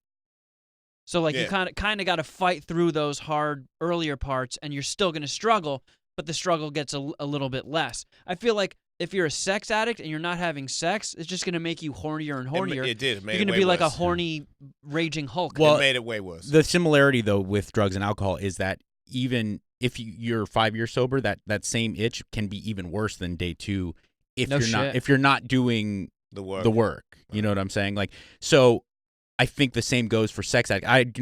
I'm in no way an expert at this. I just have a close friend that's dealt with it and worked really hard at it. And there's kind of like a framework for how you reintroduce sex and romance, not even just sex, how they introduce if you're straight, your interaction with the opposite sex has to be really regulated and rebuilt because it was built on kind of a faulty Good Lord. faulty framework. I mean, my the therapist closest- helped me with all that stuff. Yeah. I felt like I still bone a lot, but I bone. There was a time there where I slept with people that I didn't really want to sleep with. And then when he made me realize that, or I thought I did, but it was for the wrong reason. Like I Yeah. used to sleep with people to kind of get people back. It was explained to me that I was getting my father back for the damage that he did when I was younger, and I was making people be on the other end of it. Right. And that was an instantaneous cure when I realized that. I was like, I'm trying to relate to my fucking dead father who molested me. Okay, that takes the edge off wanting to do that again. I really don't want to do that act. I'm not pumped on that. Yeah. Yeah. No, he broke it down in a way where I was like, oh wow, yeah, no, I don't want to ever do that one again. But it is a fine line when you're a walking boner, because I do want to sleep with a lot of people. You also, and I think it's different for female sex addicts, or I would assume it's a little different for gay male sex addicts, but for straight men, and this is something that I've had to deal with a lot, is that you also just have to reanalyze the way you look at women. Because if you get into like a sex addiction spiral, even if you're a nice guy, even if you're a considerate human, you start to get into the predator-prey kind of relationship, and that's bad. I mean, you really look at women as as a commodity. I agree with everything you guys are saying about it. It does seem like it would be harder to quit, to break a food addiction or a sex addiction for the reasons you guys have already covered. But I think what it comes down to, correct me if I'm wrong, is you need to develop a healthy attitude towards when is the right time to do this and the right way to do this. Right. And if it's crack, the answer is never. Never. Yeah. If it's food, it's when you're hungry, feeding what your body needs, not the bad way. You Right. know, with sex, it's when it's tied to romance, when it's tied to respect for your partner and respect for yourself. It is harder because you still have to do that thing. You can't just shut it off cold turkey, but they're all the same in that regard. I feel like if you have all the information, boy, does it make it a lot easier. Mm-hmm. You know, the reasons why and the amazing, isn't urges it? and whatnot. When you're like, I've had it explained to me and I've analyzed it, and I'm like, oh, and I'll hear my brain think things. You're like, oh man, I'll fucking give that, and I'm like, no, you will not. That Yeah. is not the one. You remember those ones, Jason. Those are not the ones that you want to do anymore. I've been to very, very, very little therapy, but that was the amazing part of it for me. Is I forget there's a name of the approach, but the guy just said why. He's like, why are you here? Well, because blah, blah. Well, why do you do that? Well, because blah, blah. Well, why do you think that? Well, because blah, blah, blah. And you just keep on giving the why to the why to the why to the why. And eventually you say something out loud that deep down inside you've said to yourself a million times. And when you hear yourself verbalize it, you're like, that sounds so stupid. Is that I can't believe how fucking idiotic that sounds when I've actually got to say that to a stranger. Is that CBT? Maybe. Cognitive behavioral therapy? Probably. Yeah. I don't know. And it's just amazing that it's just like you're saying, Jason, that it's not a cure-all, but in my experience, I guess my problems didn't run that deep. It's like just hearing the reason why you are doing something breaks the spell of the Wicked Witch. And I think that one of the strange benefits of this unbelievable outbreak of addiction in this country, one of the weird side benefits, though, is that there is a lot more discussion and there's a lot more talk and there's a lot more knowledge, I think, with the general public about the disease of addiction. I just don't think Americans we really wrap our head around how many people have a problem with food in this country. It's either like, well, that person's fat, that person's okay. That's just the way it is. That person, well, I overeat. And I think that like a large percentage of the population has a very unhealthy relationship with food, and that's why they eat the way they do. I don't even blame them though, Mike. That's what I mean. I feel like the what is 90% of what they're offering you on the streets today is really unhealthy, and if you didn't grow up with some athlete diet person, then you don't know any better. And then by the time you're like, man, I'm fucking out of shape, I'm fat, what the hell happened to me? You only know those tastes. You can't, it's like when you bring up, some people, I've had a doctor tell me, the heart doctor, where people were saying, cut meat out of your diet. And they were like, what? Absolutely not. And he's like, you could die if you don't cut the meat out. And then the same guy, he said, he had to have double knee replacement. Mm-hmm. And the guy was like, yeah, fine. He's like, so you're okay with me cutting your legs off and putting a fake thing in between your live legs and then sewing that back on, but you're not going to give up meat. You cannot. You find that to be unbelievable. Right. I feel like that's because you ate your whole... It's like goat's milk. Mm-hmm. I fucking hate goat's milk. That shit is disgusting. Because I didn't grow up on it. Yeah. I grew up on cow's milk. So, I mean, now I don't drink that anymore, but there was a time there where when I was a kid, I would go in the fridge and drink milk. And even... But there's a difference, It's what though. you used to. There's a difference because you can know what all the right things are and be able to eat, quinoa or some shit. But you have some sort of...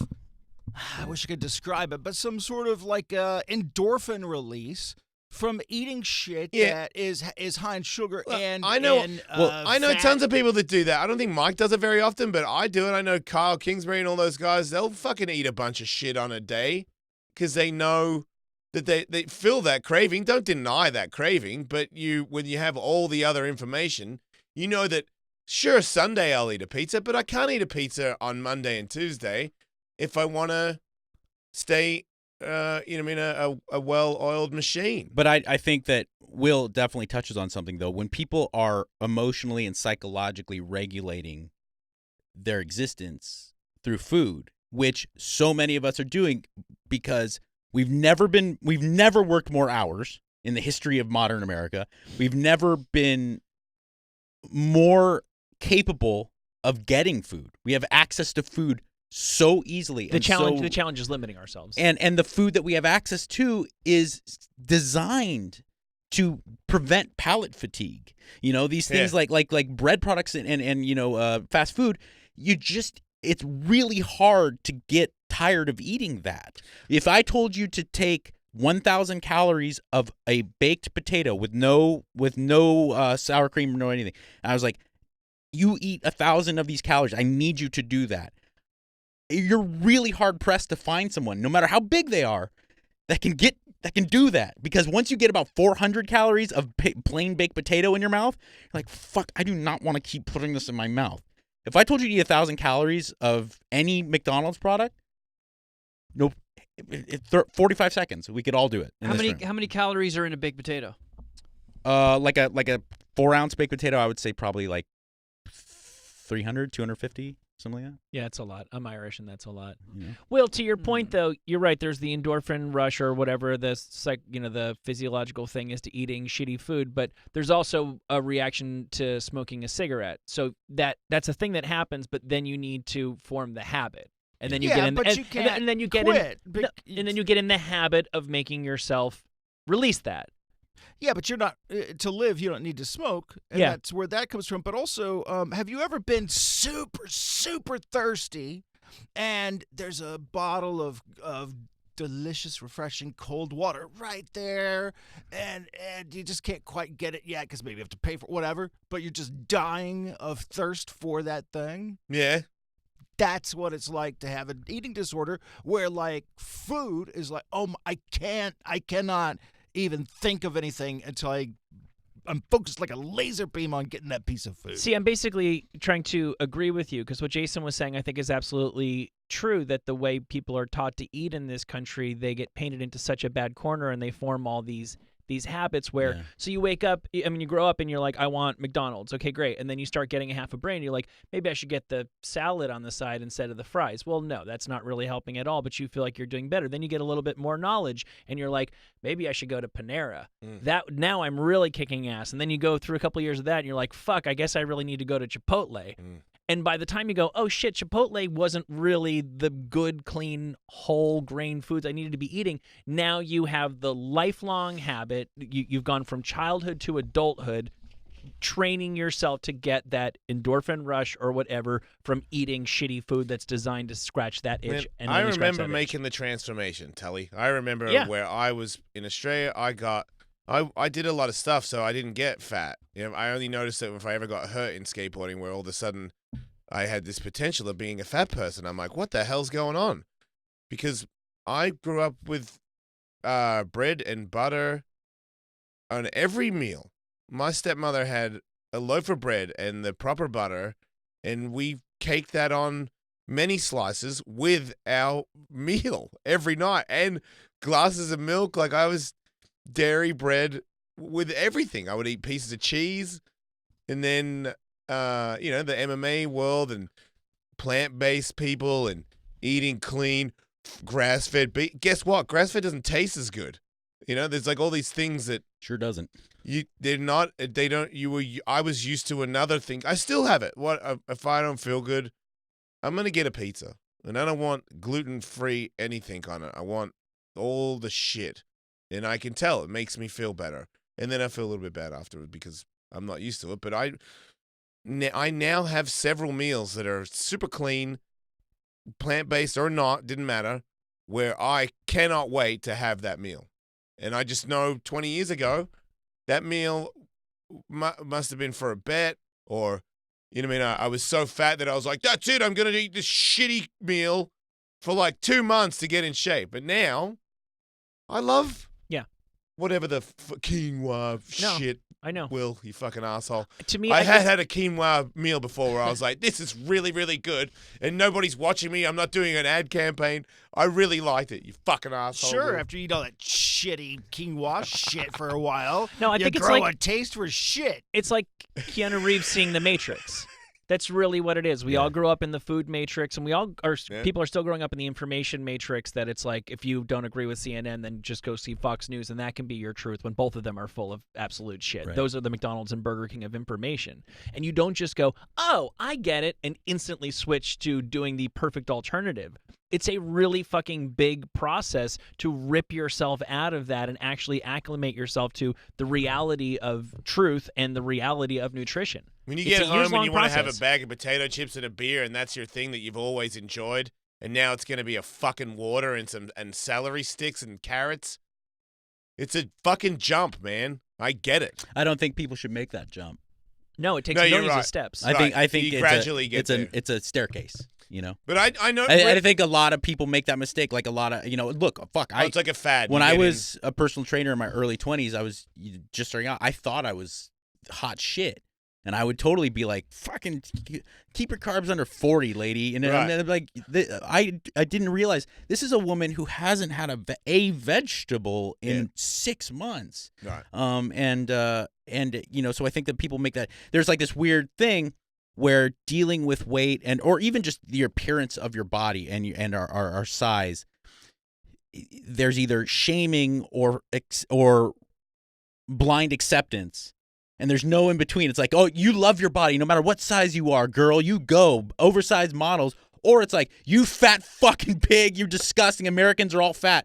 Like, there needs to be an understanding that, no, humans are these Look, weird. the plus size model thing is, I don't know. Some girls are bigger, and even if they eat right and work out, they're just bigger ladies. That's the way it is.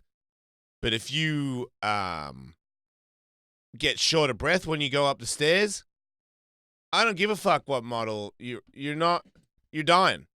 You're dying early, and now we're promoting it. Yeah, that plus size model shit is so fucking weird. See, I want to see some I get, but if it's just like a big unfit lady, I get like I'm not. You shouldn't be banned. Like, do whatever the hell you want, lady. I support it, but I don't feel like the generation should think, fuck it, we got sweatpants for you, so don't even worry about eating right. I mean, that is not. Because like we just said, it's the start, man. That the way you raise at the start is just going to make it that much harder when you get your own brain and your own desires to whatever it is you want to become when you're older. And you didn't know. McDonald's is great. You love KFC. All the people that talk about fucking the best chicken sandwich. You guys are fucked. You guys are in serious trouble. Oh, I with talk like about which that. one's got a better chicken sandwich? Yeah, the answer is definitely neither of them. No, they're both they're both shit. And you gotta, if you, because my first wife used to eat the worst shit ever, Taco Bell, Del Taco, whatever it is, and now she lives in Beverly Hills and eats the cleanest shit ever. There was a time there, and I think that she must have made a serious adjustment, because what she used to eat to what she eats now, it didn't happen overnight. I was there. It was like a little bit by little bit. And then realizing where her priorities went. And obviously, then when you get older, your metabolism changes, and you can't just have Del Taco every night. You will start to look. It depends, and it's like some people are like, "Fuck it, this is good like this. I wear a bigger jacket. Who cares?" Absolutely. But if you find that to be torturous in the morning, and that means you get in the car or on the train or whatever with that in the back of your head, that me. I mean, that's how you started the day. There's so many people that are like that, and you're that person if you're listening to it. And I've been that person at times, where you're engaging in behavior that you don't like. You're engaging in behavior that is not caring for yourself.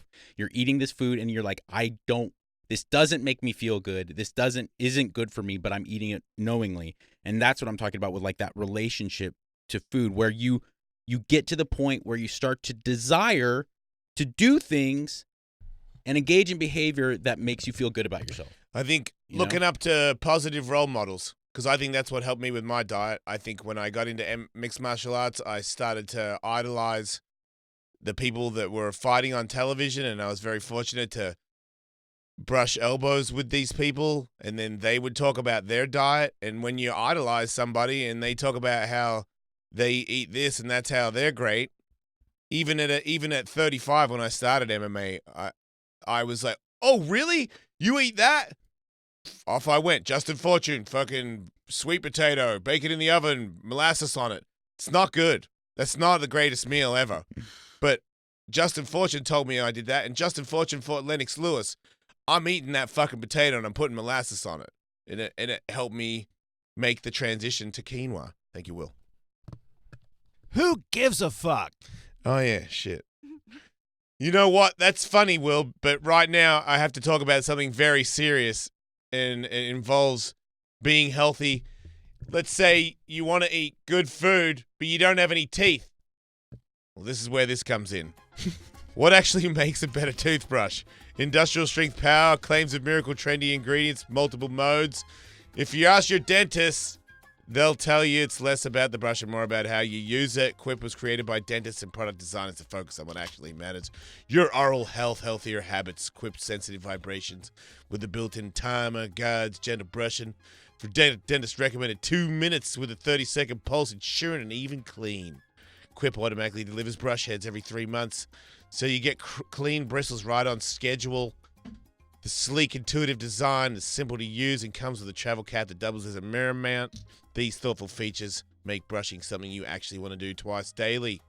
Good habits matter to live a healthier life, you know. So help form fresh oral health habits with Quip. Quip starts at $25 if you go to getquip.com/Ellis. Right now, you get a first refill pack for free. That's your refill pack for free, yo. So you just go to getquip.com/Ellis. That's getquip.com/Ellis.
Faction Talk. Sirius XM 103.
With Jason Ellis. Right after this on Faction Talk. Hey kids, if you don't know your numbers, you don't know your business. Can you afford to expand? Make that new hire or launch a new ad campaign? How's revenue pacing against last year? Most companies don't have a clear picture of what their finances, so they make key business decisions without critical information based on their gut, or worse, their fear. That's why many businesses fail. Are you confident that you've got the right numbers at your fingertips? Serious finance teams run on NetSuite. It's by Oracle. It's the world's #1 cloud-based system. Did you know that? NetSuite offers a full picture of all your finances, all in one place, in real time, right from your phone or your desktop. No more guessing, yo. No more worry that you don't know what could kill you. Don't know what could kill your business. No, don't know it could kill your business, kill your company. Whatever, you know what I'm saying. Probably not. But that's why NetSuite is the world's #1 cloud-based system. Companies that use NetSuite grow 3 times faster than S&P 500. And right now, NetSuite is offering you a valuable insight with the free guide, 7 key strategies to grow your profits at netsuite.com/Ellis. netsuite.com/Ellis. Download the free guide right now. 7 key strategies to grow your profits at netsuite.com/Ellis. We are filthy, godforsaken animals. We're Vikings of radio, man. Jason Ellis. An Australian man was in jail and received a visit from his lady friend, and she, during the course of their interaction, slipped him a rubber balloon filled with cannabis. Yeah, ho! People have been telling me that is actually not Riff Raff, although it is on a Riff Raff song. Apparently, that is a very famous drop from DJ, some guy I've heard of. Sounds like Jude. I still like it. Ho! I still like it. Yeah, I don't care who did it. I just know it's great. Yes. So the guy put the rubber balloon filled with weed into his right nostril to hide it from the prison guards and smuggle it back in. However, he was unable to retrieve it. Stuck in his brains. Having slipped past them, and that led him to believe that he had accidentally swallowed it. He started developing regular sinus infections and frequent complaints about nasal obstructions. And around the balloon, there developed something called a rhinolith, a stone in the nasal cavity formed as calcium and magnesium salts slowly built up around the rubber until finally he got some relief when that balloon was removed from his nose 19 years later. Oh! Bring me the boar worms. Rhinolith is a sick band name. That's how they got it out. It's also commonly referred to as a blood sac. What a fucking stupid head that guy is. He's a very dumb idiot face. Where'd they retrieve it from? His nose. It was still in his nose, huh? It had been for 2 decades. Did they do like in Total Recall when he had to get the thingy out? Oh. Yeah. No. Did it still get everybody stoned? Yeah, they smoked and they got really fucked up. I mean, you got to smoke that when you get it. But Hell yeah. Him and the doctors are like, wow, weed's a lot better nowadays. I was going to say 19-year-old weed is probably mechy as shit. I got some rhino shit. Rhino OG. Yeah. Wow, Bennett just pulled up the fucking... look at my nose. Check out the Quiet Achiever. Bennett just getting a video up in 3 seconds. Yeah, and Arnold's wearing like one of those... How many times did they make a rubber face of Arnold Schwarzenegger? I know. Right? God damn, that's a big thing that he got out of there. That's what she said. Good for you, Will. Anyway, we've got some music for you guys because, as you know, we're all very musically talented. You heard how rap songs the other day. A lot of people asking for this for the album. You're not getting it, fuck faces. If you don't go on SiriusXM app, you're shit out of luck. I believe there's video on the SiriusXM app of us all rapping. Oh, I hope not. Fuck. With the bed playing at the same time, so it's not just shit, it's proper. Really? I gotta go check that out. I could be wrong, but I'm pretty sure that I got sent a video to approve, and I heard Will's rap and just said, yep, I approve it. If the music, I didn't even get them on. The music's underneath that. That's awesome. The music is underneath it. Yes, definitely. No, I watched part of Will doing it with his bed playing. Rudy will be posting that later then. Yeah, Rudy's kicking ass. Everybody's kicking ass. How do we feel about this attempt at music? I'm not as confident. I will say that. I feel really good about mine because I already did mine and it's recorded. So, and I'm gonna toot my horn here.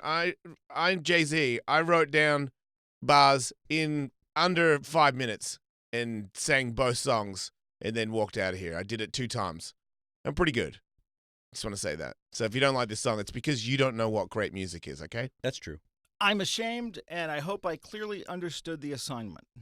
I made the assignment, and I might have fucked up a little bit. I'm positive I didn't understand the assignment because I got it kind of secondhand. I didn't hear the initial bit of the holy song and evil song thing. Yeah. So I just got the message that Jason would like you to make an evil song and a holy song. So I just did my best. I think that's pretty much what I said. Okay. So did you make one song that is both holy and evil? No. I made 2 separate songs, but I just like evil and holy are vague.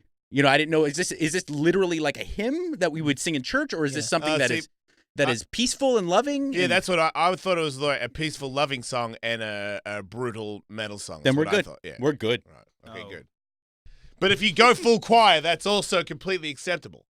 I went more like maybe Grandma has a Christmas or a Christian CD or something. And the anticipation is killing me. Who's going first? Me. I'm not as prepared as I hoped I would be. Catherwood, you champion.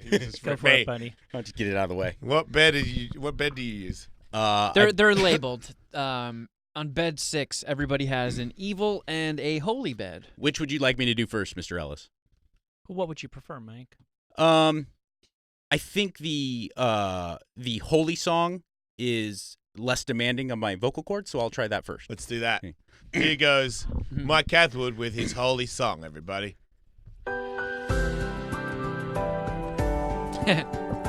Everyone gather round. Feel the Lord within you. Father, Son, and Holy Spirit. I bestow the 10-inch cock and horny models who don't know how to talk. You're immune from all disease, so put your cock in whoever you please. When you fart, the angels sing, for heaven's choir is in your brown ring. Lamborghinis and open roads and holy water when you drop your load. Baptize the face of the human race, and we all love the taste of cum. Virgin Mary you rail, and her hymen's impaled by your glowing divine fat dick. Thank you. Thank you very much. Oh, man. That is the evilest shit I've ever That heard. was- I can't wait to hear. I can't wait to hear your holy one. That's holy as fuck, Mike. Oh my God, that's just. We're all going to heaven now. No, No, I can respect. It's like, what is holy to Mike? Right. I'm thinking of like, what would be such a glorious existence? A It's not- divine. It's not your holy song. It's Catherwood's holy song. Will. Yeah, that's why we're all going to heaven in comparison to him. I'm thinking of immaculate existence. Whatever bad. What about when shit we've Tupac done. said heaven has a ghetto? You know, like that's right. That's what his heaven is. And this is what Mike's is. Ugh. He's coming on people Oh, I gotta. in the most holy way possible. Holy water when you drop your loads. You're fucking gross, man. Thanks. But I like it. All right. You ready to get evil? Yeah, here we go. All right, now we're going to switch gears and you're going to see the dark side of Mike Catherwood. Here we go. Yeah. All your sins, they've been collected. Satan's been watching you. Now it's time for you to pay the price.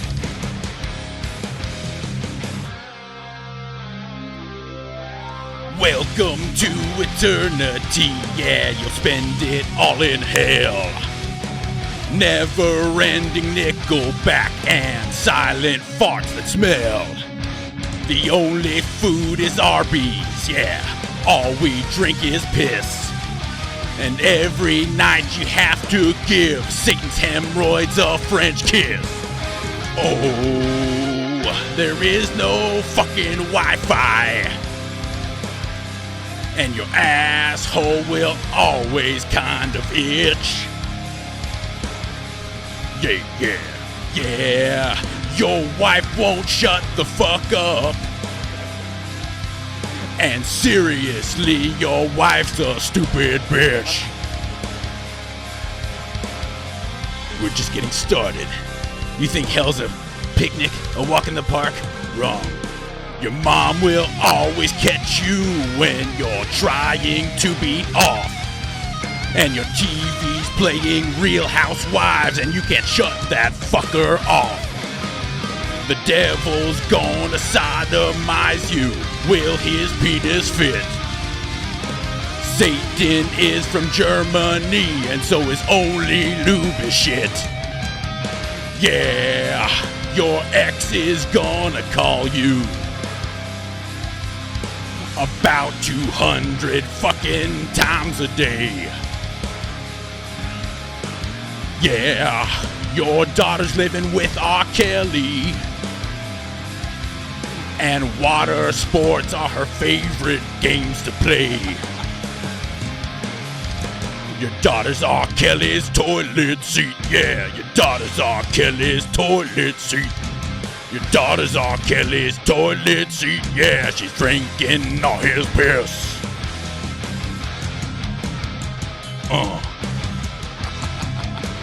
It's my evil song. Yeah, that's evil, man.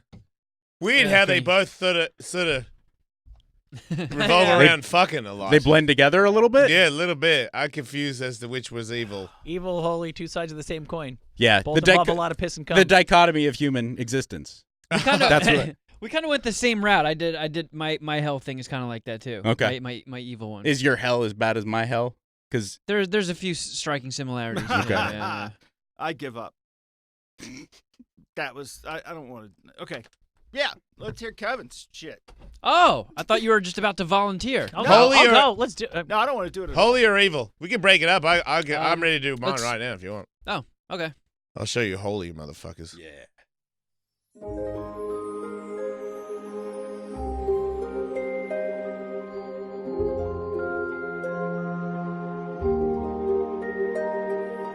Hey, little guy, flying in the sky.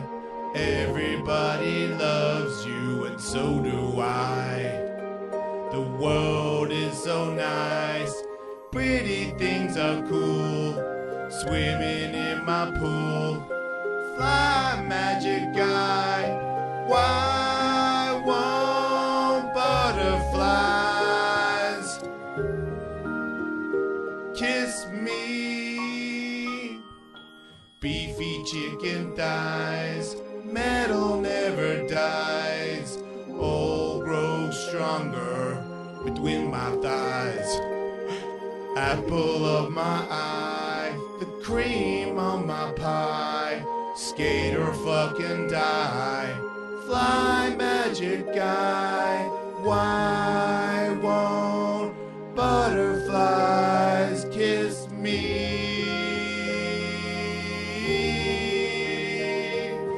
Why won't butterflies kiss me?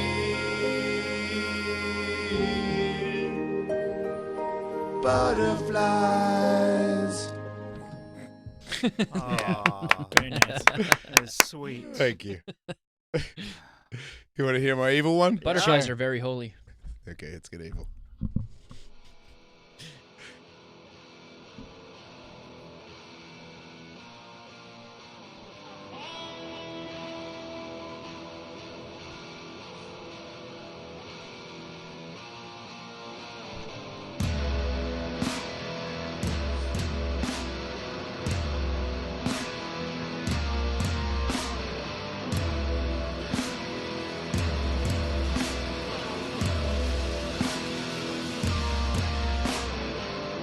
Smash and kill. Take the death pill. Rape your mind with cyanide from behind. Your last cry. Say goodbye. Time to die.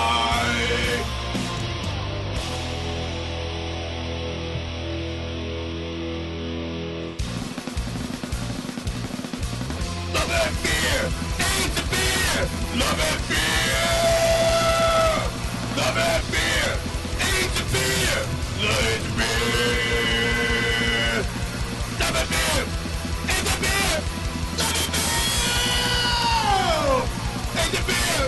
Love and fear, ain't the beer.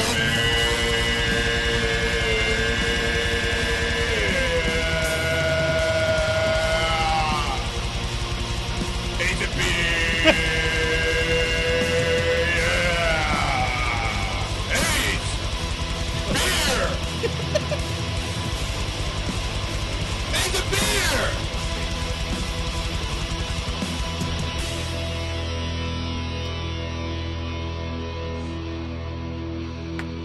Man. Gotta fucking rock and roll. Oh, it's still going. Oh, yeah, it is. I'm a ghost in your ass, like a fart from the past, left to slaughter, holes of water, ate to death, beer and meth, fuck the air.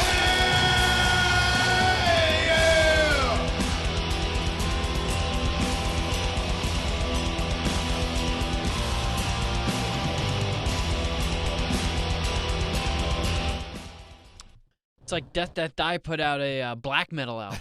I like it. Sick. Wow. It's way easy to do it beforehand, I'll tell you. If that was the new High on Fire, I'd buy it. I'd be like, that's pretty fucking sick. Man, You ready, Will? No, I screwed up the whole thing. I want to hear Kevin's. That makes me want to hear yours so badly. I gotta grab my lyrics. You guys figure it out. Fuck yeah. I guess I should just go so Will can't throw me under the bus for a third time. Good point. Yeah. Fuck. Holy or evil? Let's start with holy. This one's called In Heaven. Okay, here we go. Yeah. Get jiggy.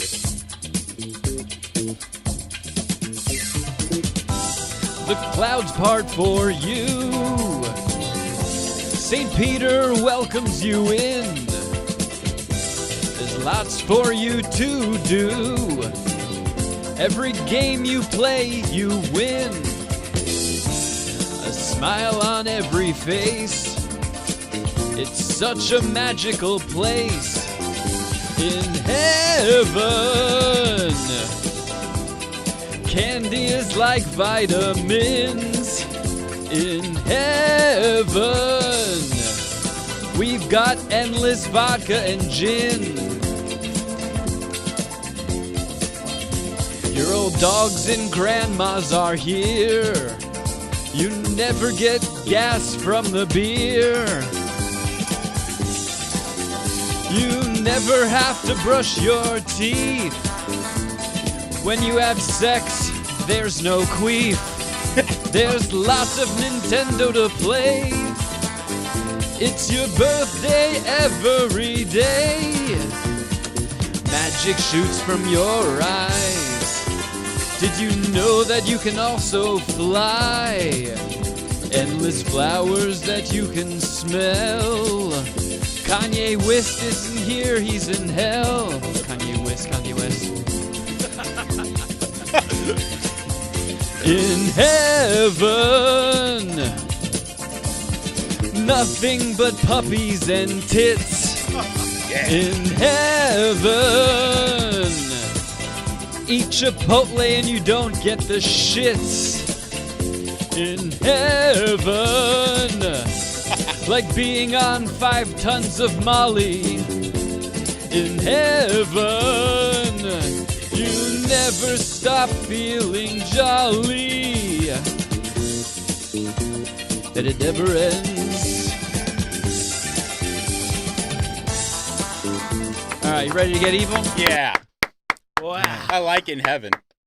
Yeah, wait till you hear hell. Welcome to the land below.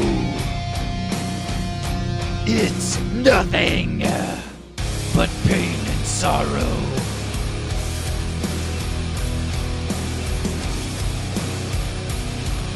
Spiders crawl out of your butt.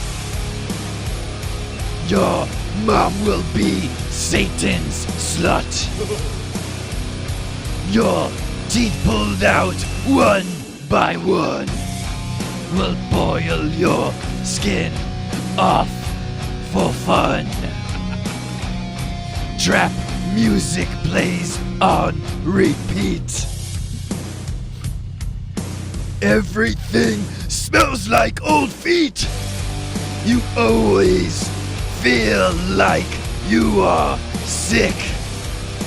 And you poop out your dick. They light dynamite in your bum. The only thing to drink is boiled cum in hell. There's endless sexy hot sluts that are just out of reach to fuck in hell. You're tired but never sleep. They'll torture you as you weep in hell. You're eating used condoms and poop, and your eyeballs in hot pee-pee soup in hell. The only movie is Roma. Man, that's awesome. It sounded okay until the end there. Oh, man, that was so good. Nice. All right, let me get mine over with. I flipped the script. I did the evil song in the style of the holy song and the holy song in the style of the evil song. Could end up making one more holy and one even more evil. I don't know that this is going to make any sense at all, Okay. but that's wishful thinking. Let's do evil first. Okay.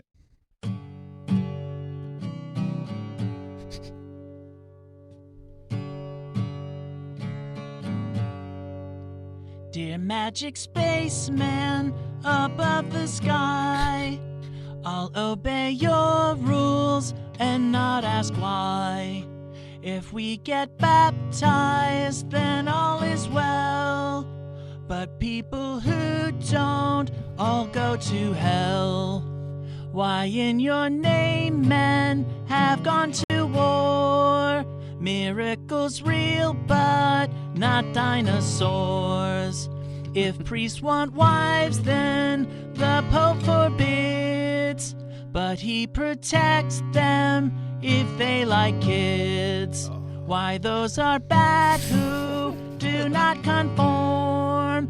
Why beggars freeze while your church is warm? Hypocrite preachers fill money sacks. Didn't you say you were coming back? Or did you not write that holy book? 2,000 years in, are we mistook? Dear magic spaceman, Lord of mankind, forgive my questions, I'll follow blind. Wow. Politically divisive. What an asshole. That was actually great. That was really good. All right, now he's going to be holy. Holy. I'm confused as Okay. fuck.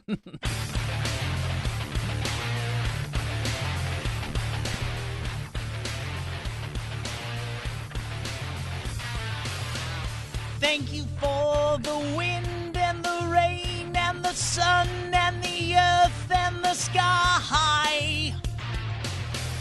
Thank you for shaved pubes and for boobs and for kittens and for butterflies.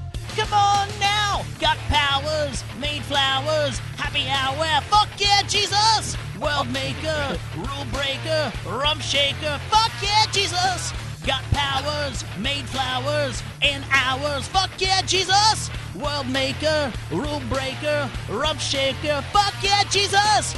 On earth as heaven, let his righteous will be done. Think this place kicks some ass, man. Heaven's fucking fun. Got powers, made flowers, happy hours. Fuck yeah, Jesus! World maker, rule breaker, rump shaker. Fuck yeah, Jesus!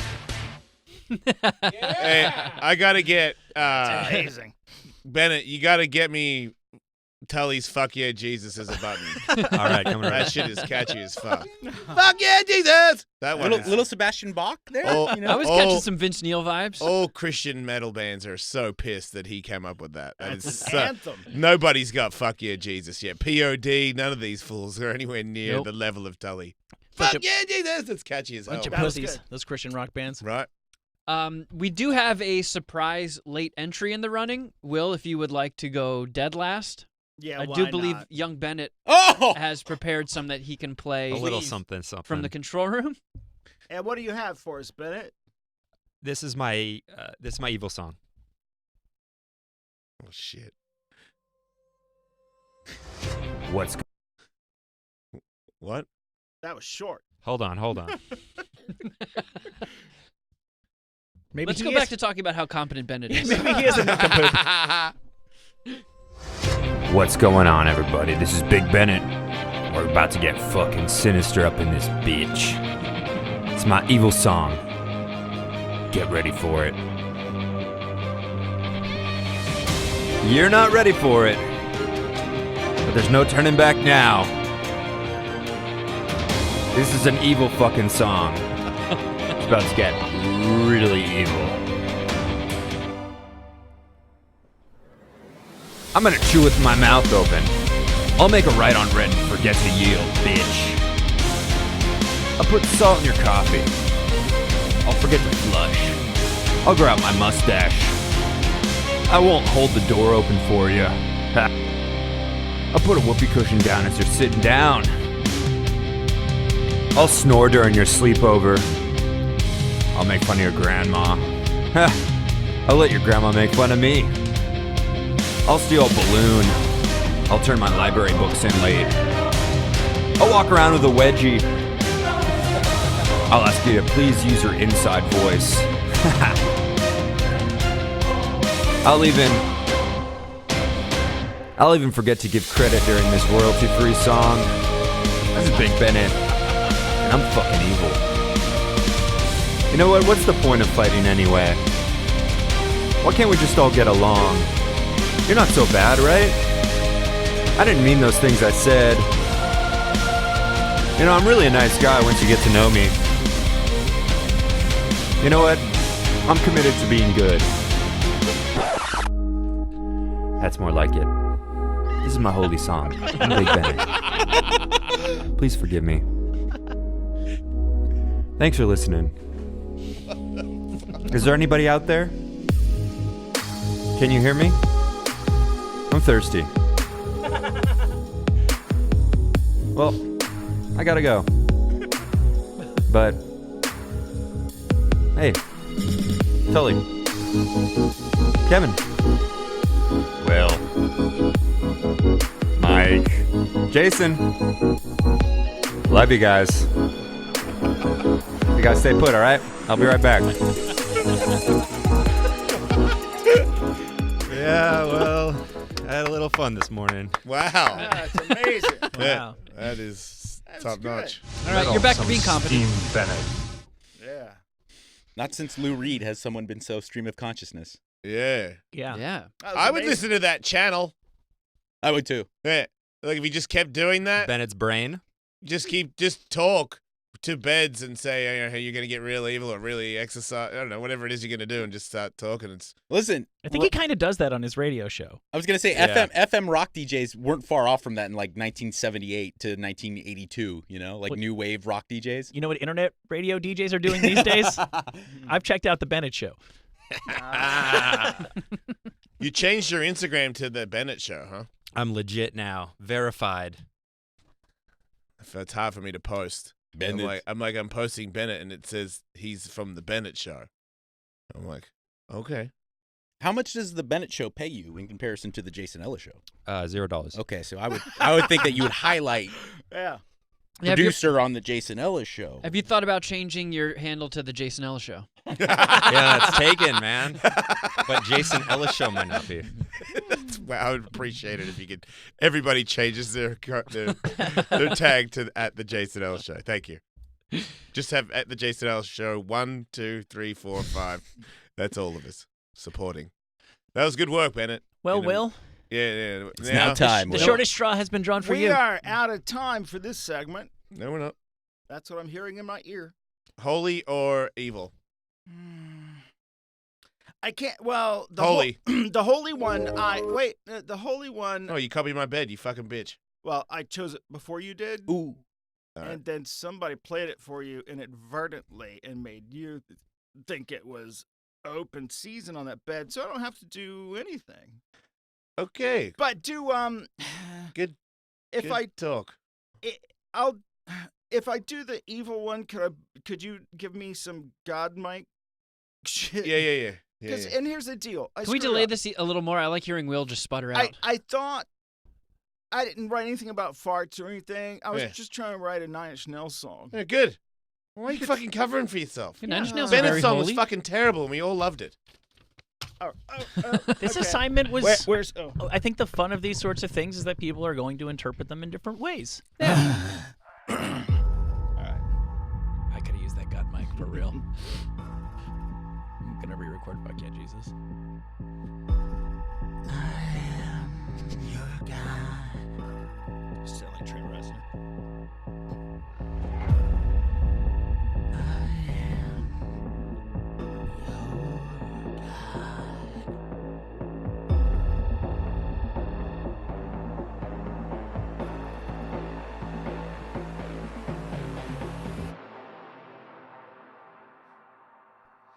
I am all you ever wanted! I am all you ever need! I am lust and wrath and blood. I am pride and sloth and greed. Give me your pain, your doubt, your anger. Give me your money and silver and gold. Give me your spit and piss and shit. And give me your life, your word, your soul. I'm your king. I'm your dog. I'm your Satan. I am your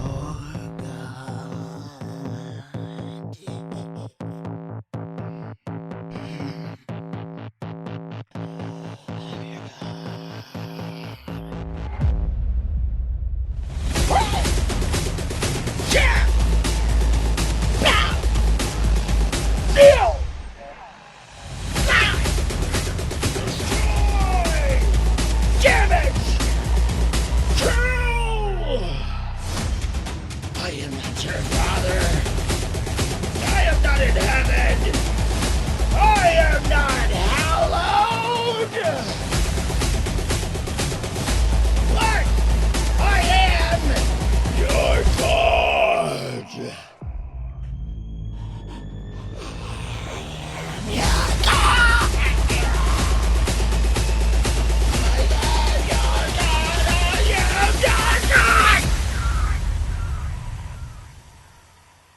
That's what I'm talking about. Did I happen to mention I'm your God? Man, that was fucking sweet. Yeah, what do you have to be embarrassed about? That was awesome. Yeah. A little too pro, quite frankly. Didn't have any farts in it or butts or anything. You said you eat shit. That Yeah, counts. I heard some piss too. Yep. No, you got a good one. Yeah, in don't there. get so fucking high and mighty. You're still cool with us. Yeah. You did a shit and piss joke. That's all we asked for here. Just glad it's all over. You ready to get holy, son? Oh man, it's the same music as yours. Fuck off. You gotta start it over because I gotta start right from the beginning. Yeah. Oh. Tiny baby Jesus, tiny Jesus hands, I walk with thee to Galilee, giving hope to every man. Holy tiny baby king, wrapped in baby swaddling, on your birth upon this earth, may all the angels sing. And they say, tiny baby Jesus, with your whole life planned, you'll walk on water, turn to wine, and be slaughtered like a lamb. Tiny baby Jesus, happy baby grin. You're in my heart, so it's not goodbye. It's until we meet again.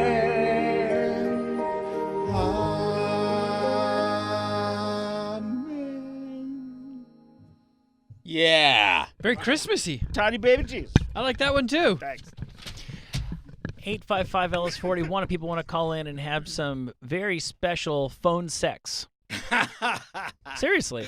No, very serious. We were going to do it yesterday for Halloween, but we didn't have time because we got a lot of stuff that we do. Not it. But we are, if you want to call and have phone sex with the Underlord, that's right, ladies and gentlemen, Satan will be on the phone at 855 Ellis 41 to have phone sex with any of you. And just so you realize, Satan's a girl. I did not. We didn't know that until she showed up. Yeah, Satan's pretty hot. Well, Yeah. Wow. Yeah, you definitely want to fuck her. any married man knows that. Yeah. You don't have to be married to But, want you have get to be into divorced to know that Satan's a woman. Who knew Right. Satan had sick tits? it. No, Satan's got some of the sickest tits I've ever seen. Save that drop, please. Satan, the sick tit motherfucker. You just got a shock up from Satan for that. Yeah. Satan loves when you talk about her tits. She gets pumped on it. Sick tits, bro. All right, so we'll take a break and then we'll come back. 855 Ellis 41 if you want to talk to Satan.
Faction Talk. Sirius XM 103.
With Jason Ellis. Right after this on Faction Talk. Why do 97% of customers surveyed say they sleep better on Boll and Branch sheets? Is it the 100% organic cotton? Is it because they got softer and softer over time? You just have to feel it for yourself why Boll and Branch sheets are the most comfortable sheets in the world. They're loved by hundreds of thousands of Americans, including presidents and stuff. These are $1,000 sheets for a couple $100, and for a limited time, if you go to, you can get luxury flannel bedding, perfect for cool weather. They keep cool sleepers warm and they breathe, so warm sleepers stay cool. Boll and Branch flannel sheets come in 16 patterns and colors, so you're guaranteed to find a style that you love.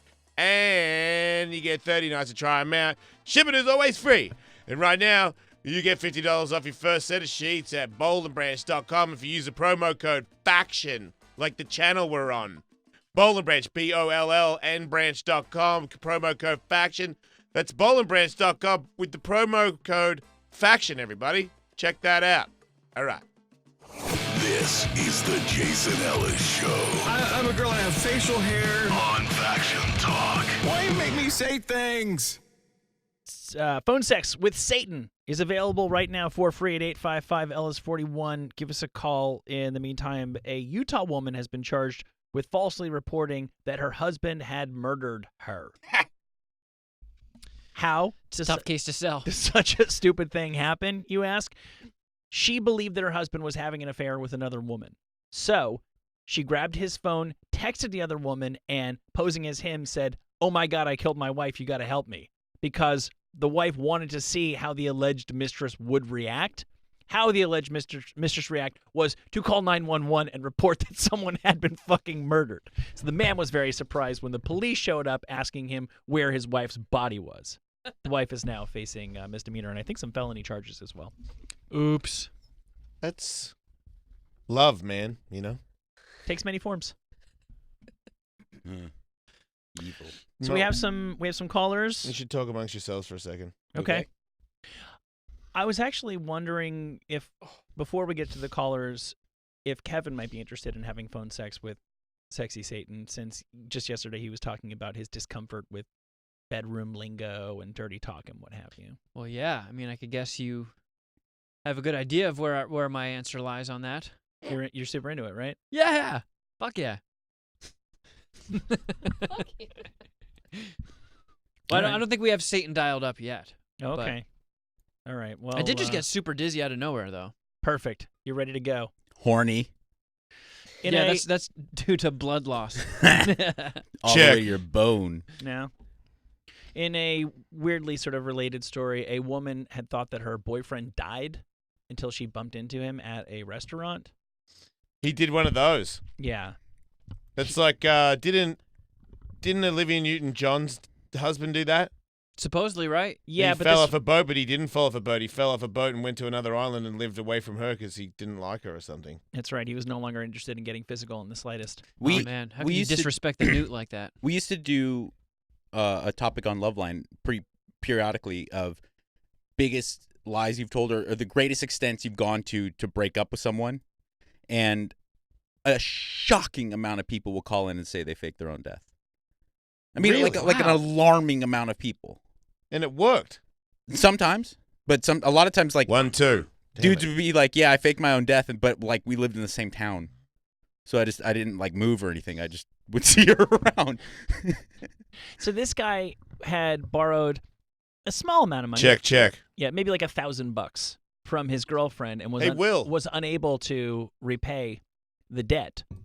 So he stopped replying to her messages, and then their mutual friend started informing her that his furniture had started going missing from his home, and then the ex's mother texted her to say that he had passed away. Oh. So, I mean, who questions when your ex's mom says he's dead? Ma! Text my girlfriend that I'm dead! Mom, do it! Come on! Don't be a bitch! Come on, I'm playing Fortnite! I don't have $600. Tell her I'm dead. Commit a crime, Mom. I think the mom's a little more evil than the guy. Yeah, mom's just That's supposed an to say evil no woman. in that situation, not like play along with it. Can you imagine? Like, oh yeah, okay, son, I get it. Let's just, I'll help you pull off this caper. Check. There you go. So she went to a restaurant and found the boyfriend working there, and she was asked to leave the restaurant because they said she was making a scene. And yeah, she still hasn't been able to find the guy and talk to him again because she's barred from going to the restaurant where the guy works because they're afraid she's going to make a scene over him faking his death. Oh, But that's not what's important right now. What is important? No, we got her. Oh, good. Yeah. Sexy Satan has been located. Hang on a second. The spell worked. Let me mark it up.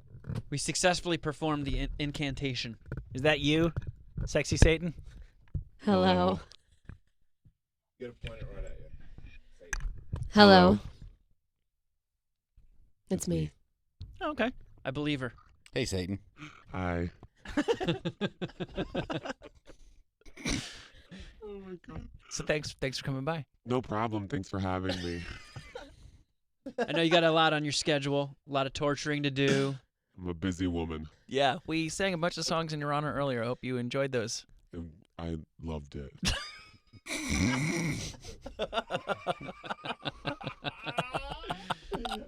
I'm glad to hear that. Would have been awkward otherwise. Can I get Are you a microphone? Yeah. Are you a particularly randy Satan? What's randy mean? Oh my goodness oh, gracious. Like fancy? Am I fruity? No, are you a horny Satan? Oh. I'm always horny. Have the flames of hell have you all hot and bothered? It's flames everywhere Check, all over check. my body. Oh, Okay. sweet. How about as for the fruity bit though? Yeah, are you fruity? I'm all over the place. It makes sense. If you're that evil, you know. Yeah. Free range. Everybody gets Yeah. it. I don't discriminate. No, heteros for wusses. You get some evil scissoring going on. How do you feel about everybody thinking that you're a man? I'm a female, but maybe I'm a man. You don't know. Right. Makes sense. It's 2019. You knew that Right. means something to the devil? That door's always open. Every door is open with me. Every hole's a goal. You know what they say? As the old saying goes. Satan's a party. Hell's motto. Every hole's a goal. Man, I was going to get a Sick Tits t-shirt made up, but I think I got a better idea.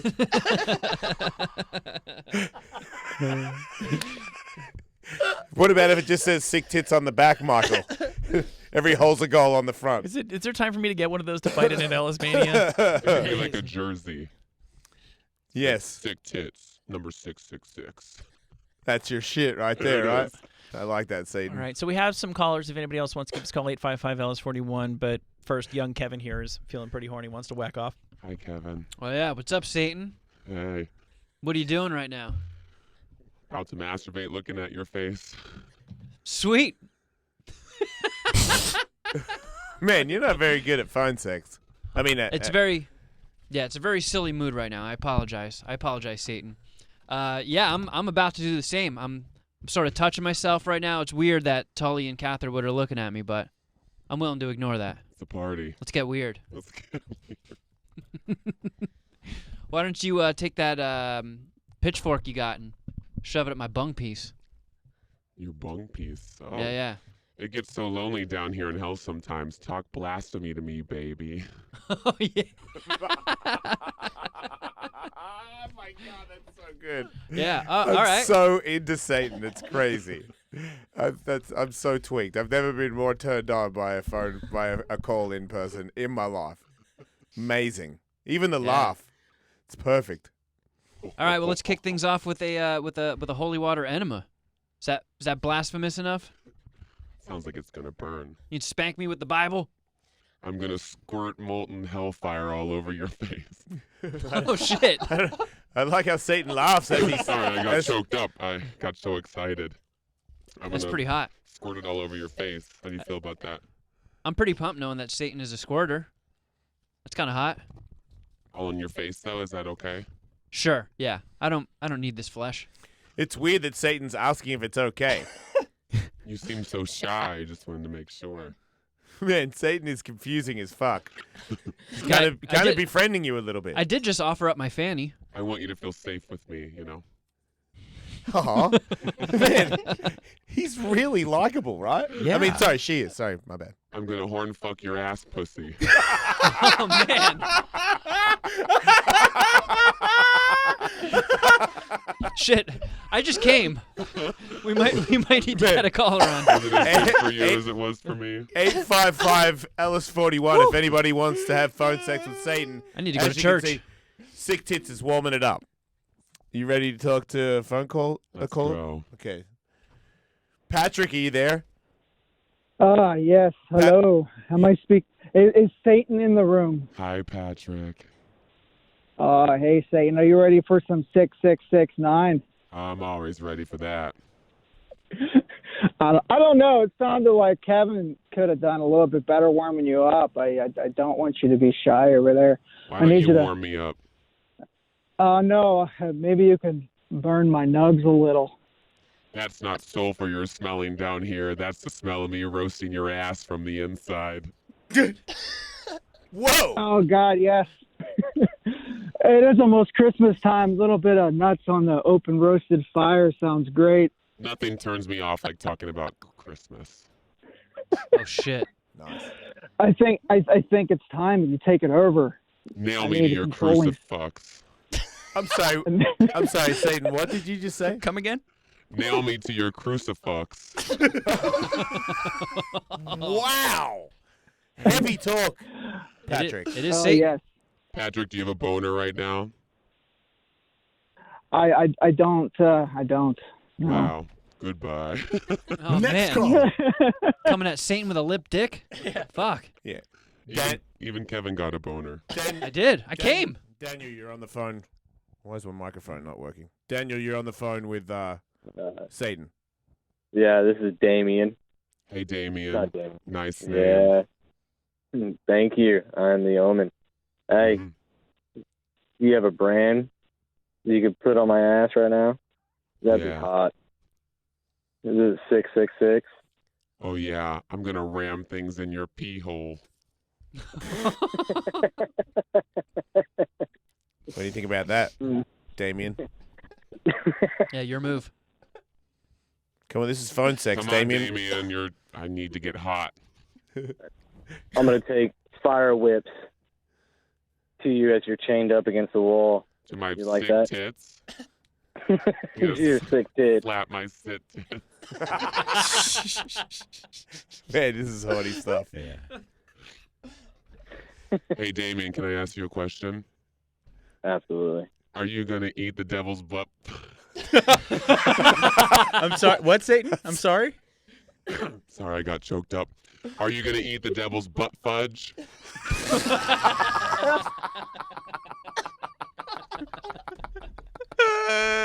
Are you, Damien? Damien, are you still with me? Present thy fudge, thy will eat thy fudge. Oh, I love you, Damien.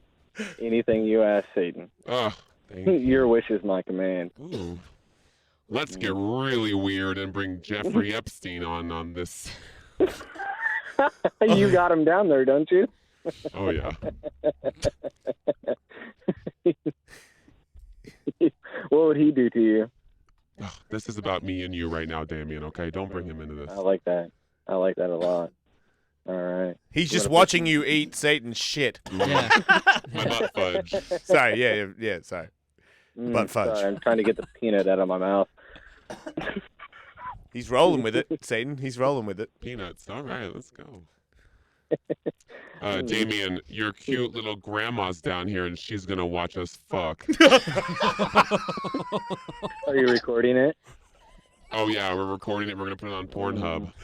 Hey, I like Hamster X, okay? All right. X Hamster. Next caller. That was really good. Uh-oh. There's a guy on the phone that says his name is Big Dick Daddy. Oh, boy. Oh, man, you better deliver. Hey, baby. Hey. Hey, baby. Hi. You're looking mighty hot tonight. Oh, thank you. Oh. The best I want thing. you to. Huh? I want you to take that pitchfork and ram it up my bum hole. Oh, yeah, that's my specialty. Kevin said that. Oh yeah. The best thing about hell is everyone has 5 extra buttholes. Pick one and get to licking. Well, that's the beauty to the pitchfork is you can just keep making more. Yeah. I want you to stick me everywhere you can put that thing. Every hole's a goal. As he says. She says, sorry. Hey, Big Dick. Was it Big Dick Daddy? Yeah. Yeah. BDD. Yeah. Guess what's for dinner? My dick. Almost. It's bukkake, bitch. Oh, baby.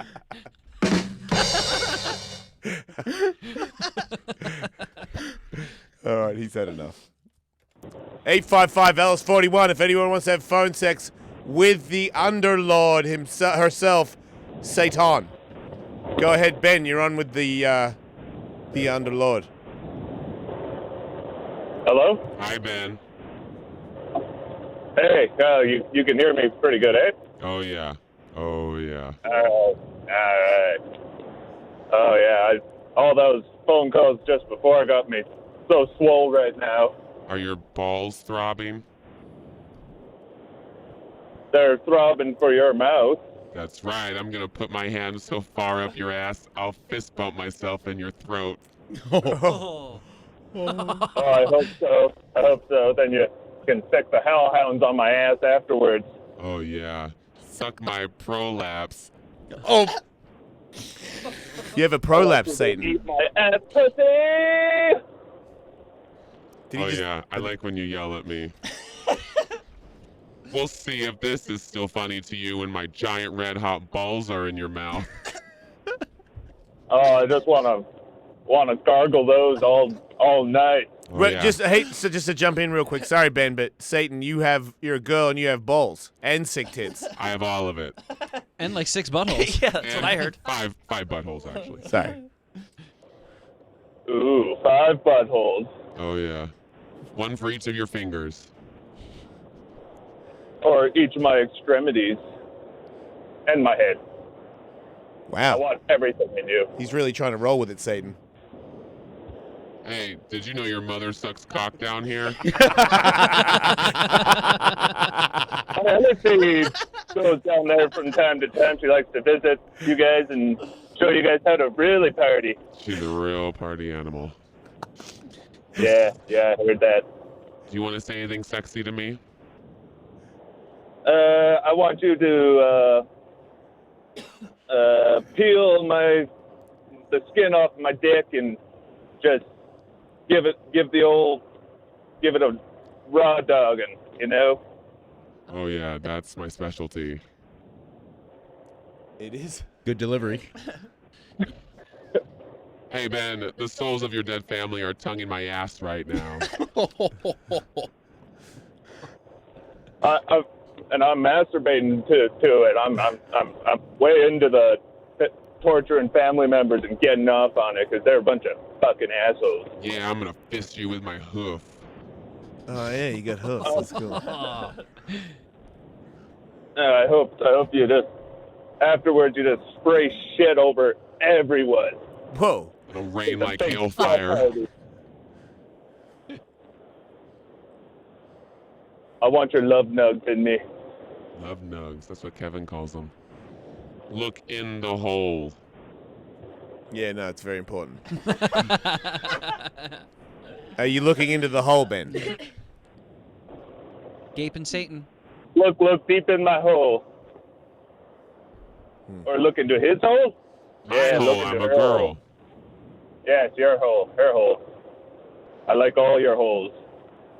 All 5 of them. Shut your mouth hole. You shut your mouth hole up, you fucking Satan bitch. Oh. Be good spoken to. Yeah. I make my bitch. There's an angle, Ben. I like this. Ben, wow. You really just took it to the next level. I thought I was the one in control. Who the fuck you think you're talking to like that? Ooh, I like that. Dominate me, Satan. Hey, want me to force Elvis to suck you off? I can make that happen. Oh, that's powerful. I do want that, yes. Is his grandmother still filming this? Yeah. Wow. It's a crowded room. His mom is sucking people's dicks down here. Wow. Ben liked that one. Hell yeah. Satan's got some hot tits, baby. Oh, God. I'm about to come. Almost there. Can you finish me off, please? Please. Literally burning hot tits. But you better squeeze them now, or I'm going to lock you in a room with Michael Jackson for the next 1,000 years. Oh, I think that's too much. Oh, thank you, Satan. Oh, yeah. There you go. Wow. He really got off on that one. Oh, I'm exhausted. Tired, Satan. You got energy for one more? Oh, yeah. All right. Alex, you're talking to Satan. Hey, Satan. Hey. What's up, baby? How you doing? I'm good. Hey, give me your best evil laugh. How is that sexy? Just do it for me, baby. Don't ask questions. Don't ask questions. Shh. Oh! I'm gonna shove my pitchfork up your ass, you dirty ass boy. As long as you laugh while doing it. You like that? You want to be If you laugh, humiliated? I would. You want to be Come on, humiliated? baby. Maybe a little. Okay. Satan's pretty casual. I'm gonna laugh at your little baby dick. Oh, please do. Please. please. Pull it out of your pants while you're driving in traffic right now.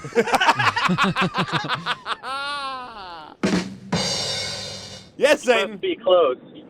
Huh? You must be close. If you can see me in traffic. Well, if it's so small, no one will be able to see you in your car jerking off. It's disappointing. Why won't you laugh for me, baby? What's the matter? You want a hug, you little bitch baby? Everybody wants a hug. There's no hugs in hell, pussyface. Everybody knows that. There is hugs everywhere, Mr. Ellis. Sorry. Even if it's by spiked creatures. Hugs are hugs. And cactuses. I'm gonna waterboard you with my squirt. How do you feel about that, Alex? Oh, man. Next caller. That's what happened there. Oh, wow, we got a big one. This is going to be tough. Jesus Christ is on the phone. Jesus Christ wants to have phone sex with Satan. Hello. Hey, this is Jesus Christ. It's been a long time since we've seen each other. Last time I saw you, I was fucking you in your ass. Which one? Your front butt. Front butt? Yep. I'm gonna nail you harder than the Romans.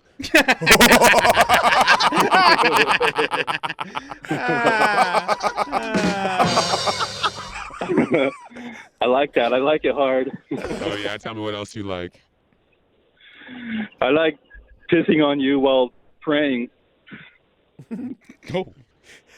Did you say pissing on you while he's praying? Yeah, that's what I said. This could be a match. Will you pee in my mouth so I can spit it back all over your dick? I'm going to shove the crucifix up your butthole. Oh, wow. Which one? I have 5. The 6th one. I saw your mom last night. Guess what? She's not a virgin anymore. How dare you? Use your crown of thorns like a cock ring, baby.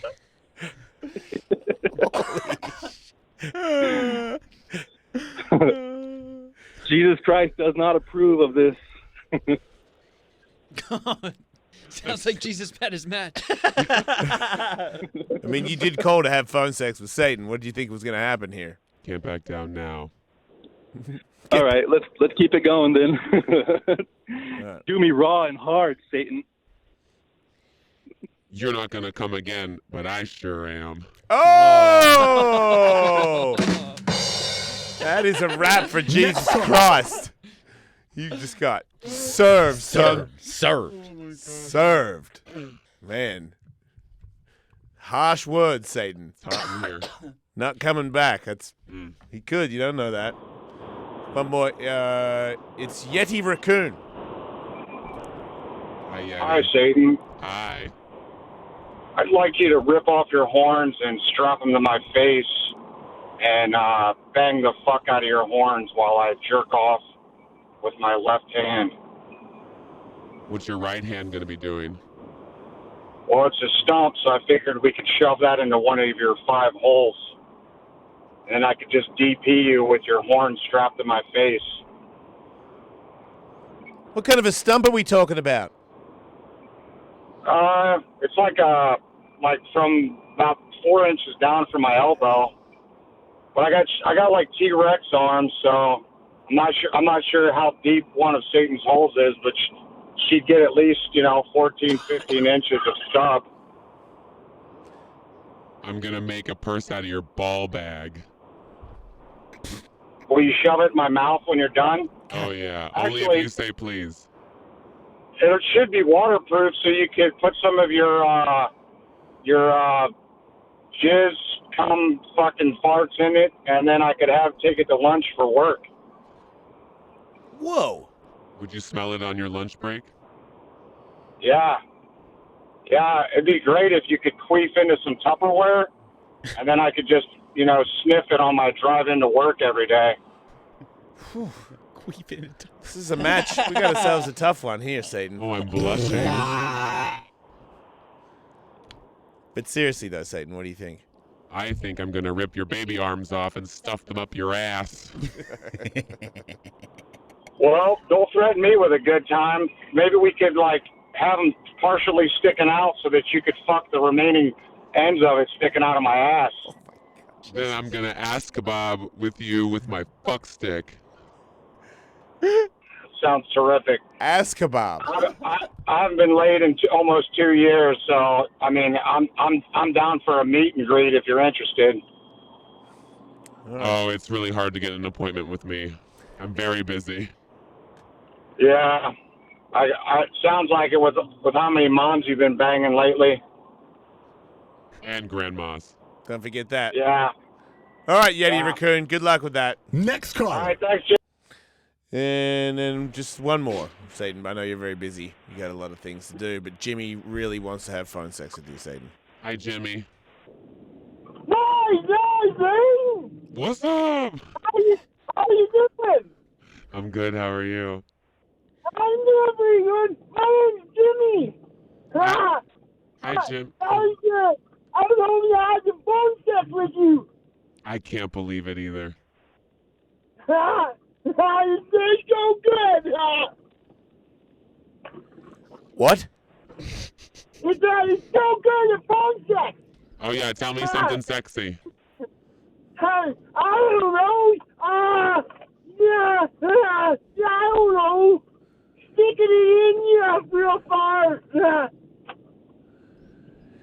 Yeah, that's what I was going to say. Yeah. Next caller. That's Barack Obama. He's got a lot of time in his hands these days.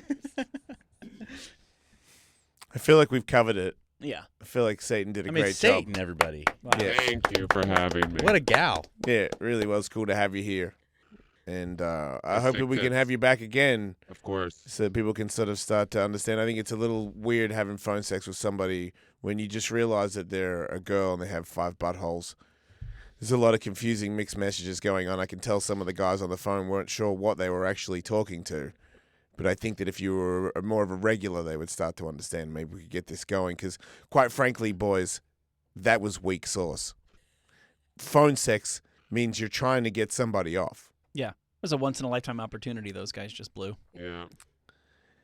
I mean, Elvis is sucking you off. I thought Jesus came with it a little bit. Yeah. You know, Yeah, good point. if anybody, you know. Well, he better. Yeah, exactly. God's son. Could have a couple of one-liners. I'm sure God probably wrote a couple down for him, you know? It's the least he could do. Be prepared next time, fellas. There you go. All right. Satan. On the phones. Great stuff. So in conclusion, fights this weekend. Nate, Masvidal. Do we want to make a bet? I think Masvidal's going to win. So do I. There's another great fight on that. You know, the Darren Till Kelvin Gastelum. That's a really interesting fight. I don't want Darren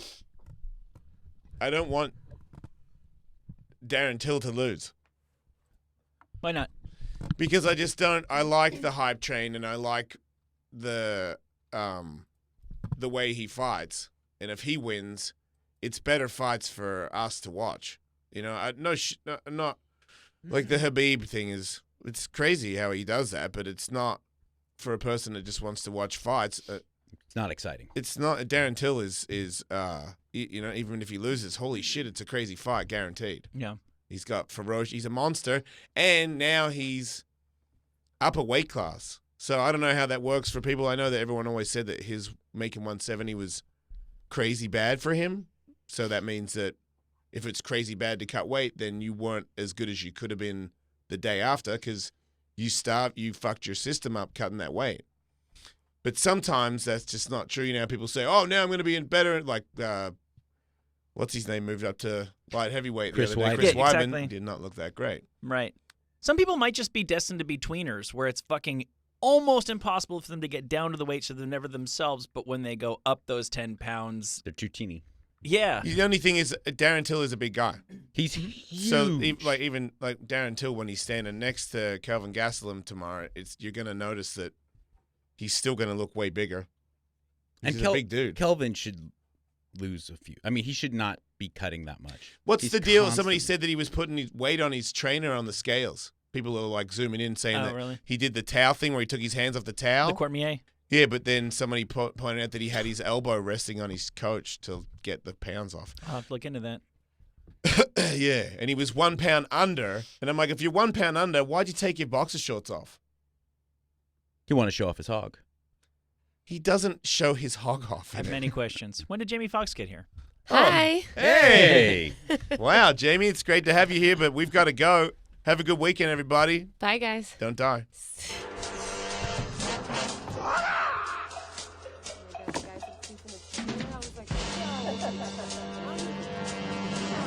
The king of the afternoons isn't just on the radio. Get the stinger away from me!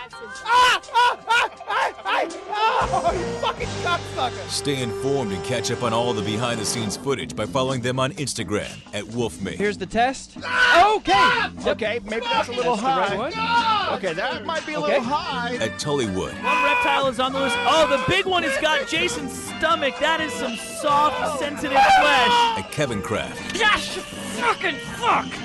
Ah, I hate it! I fucking hate it! And at the Jason Ellis Show. What about if I do this face? Oh, that's super handsome. It is, right? Creep. Holy shit, is that creepy? That's the creepiest face I've ever seen. The Jason Ellis Show is also available whenever and wherever you want it, on demand, with the SiriusXM app or on your computer. This is the best thing I've ever seen. SiriusXM on demand, ladies and gentlemen.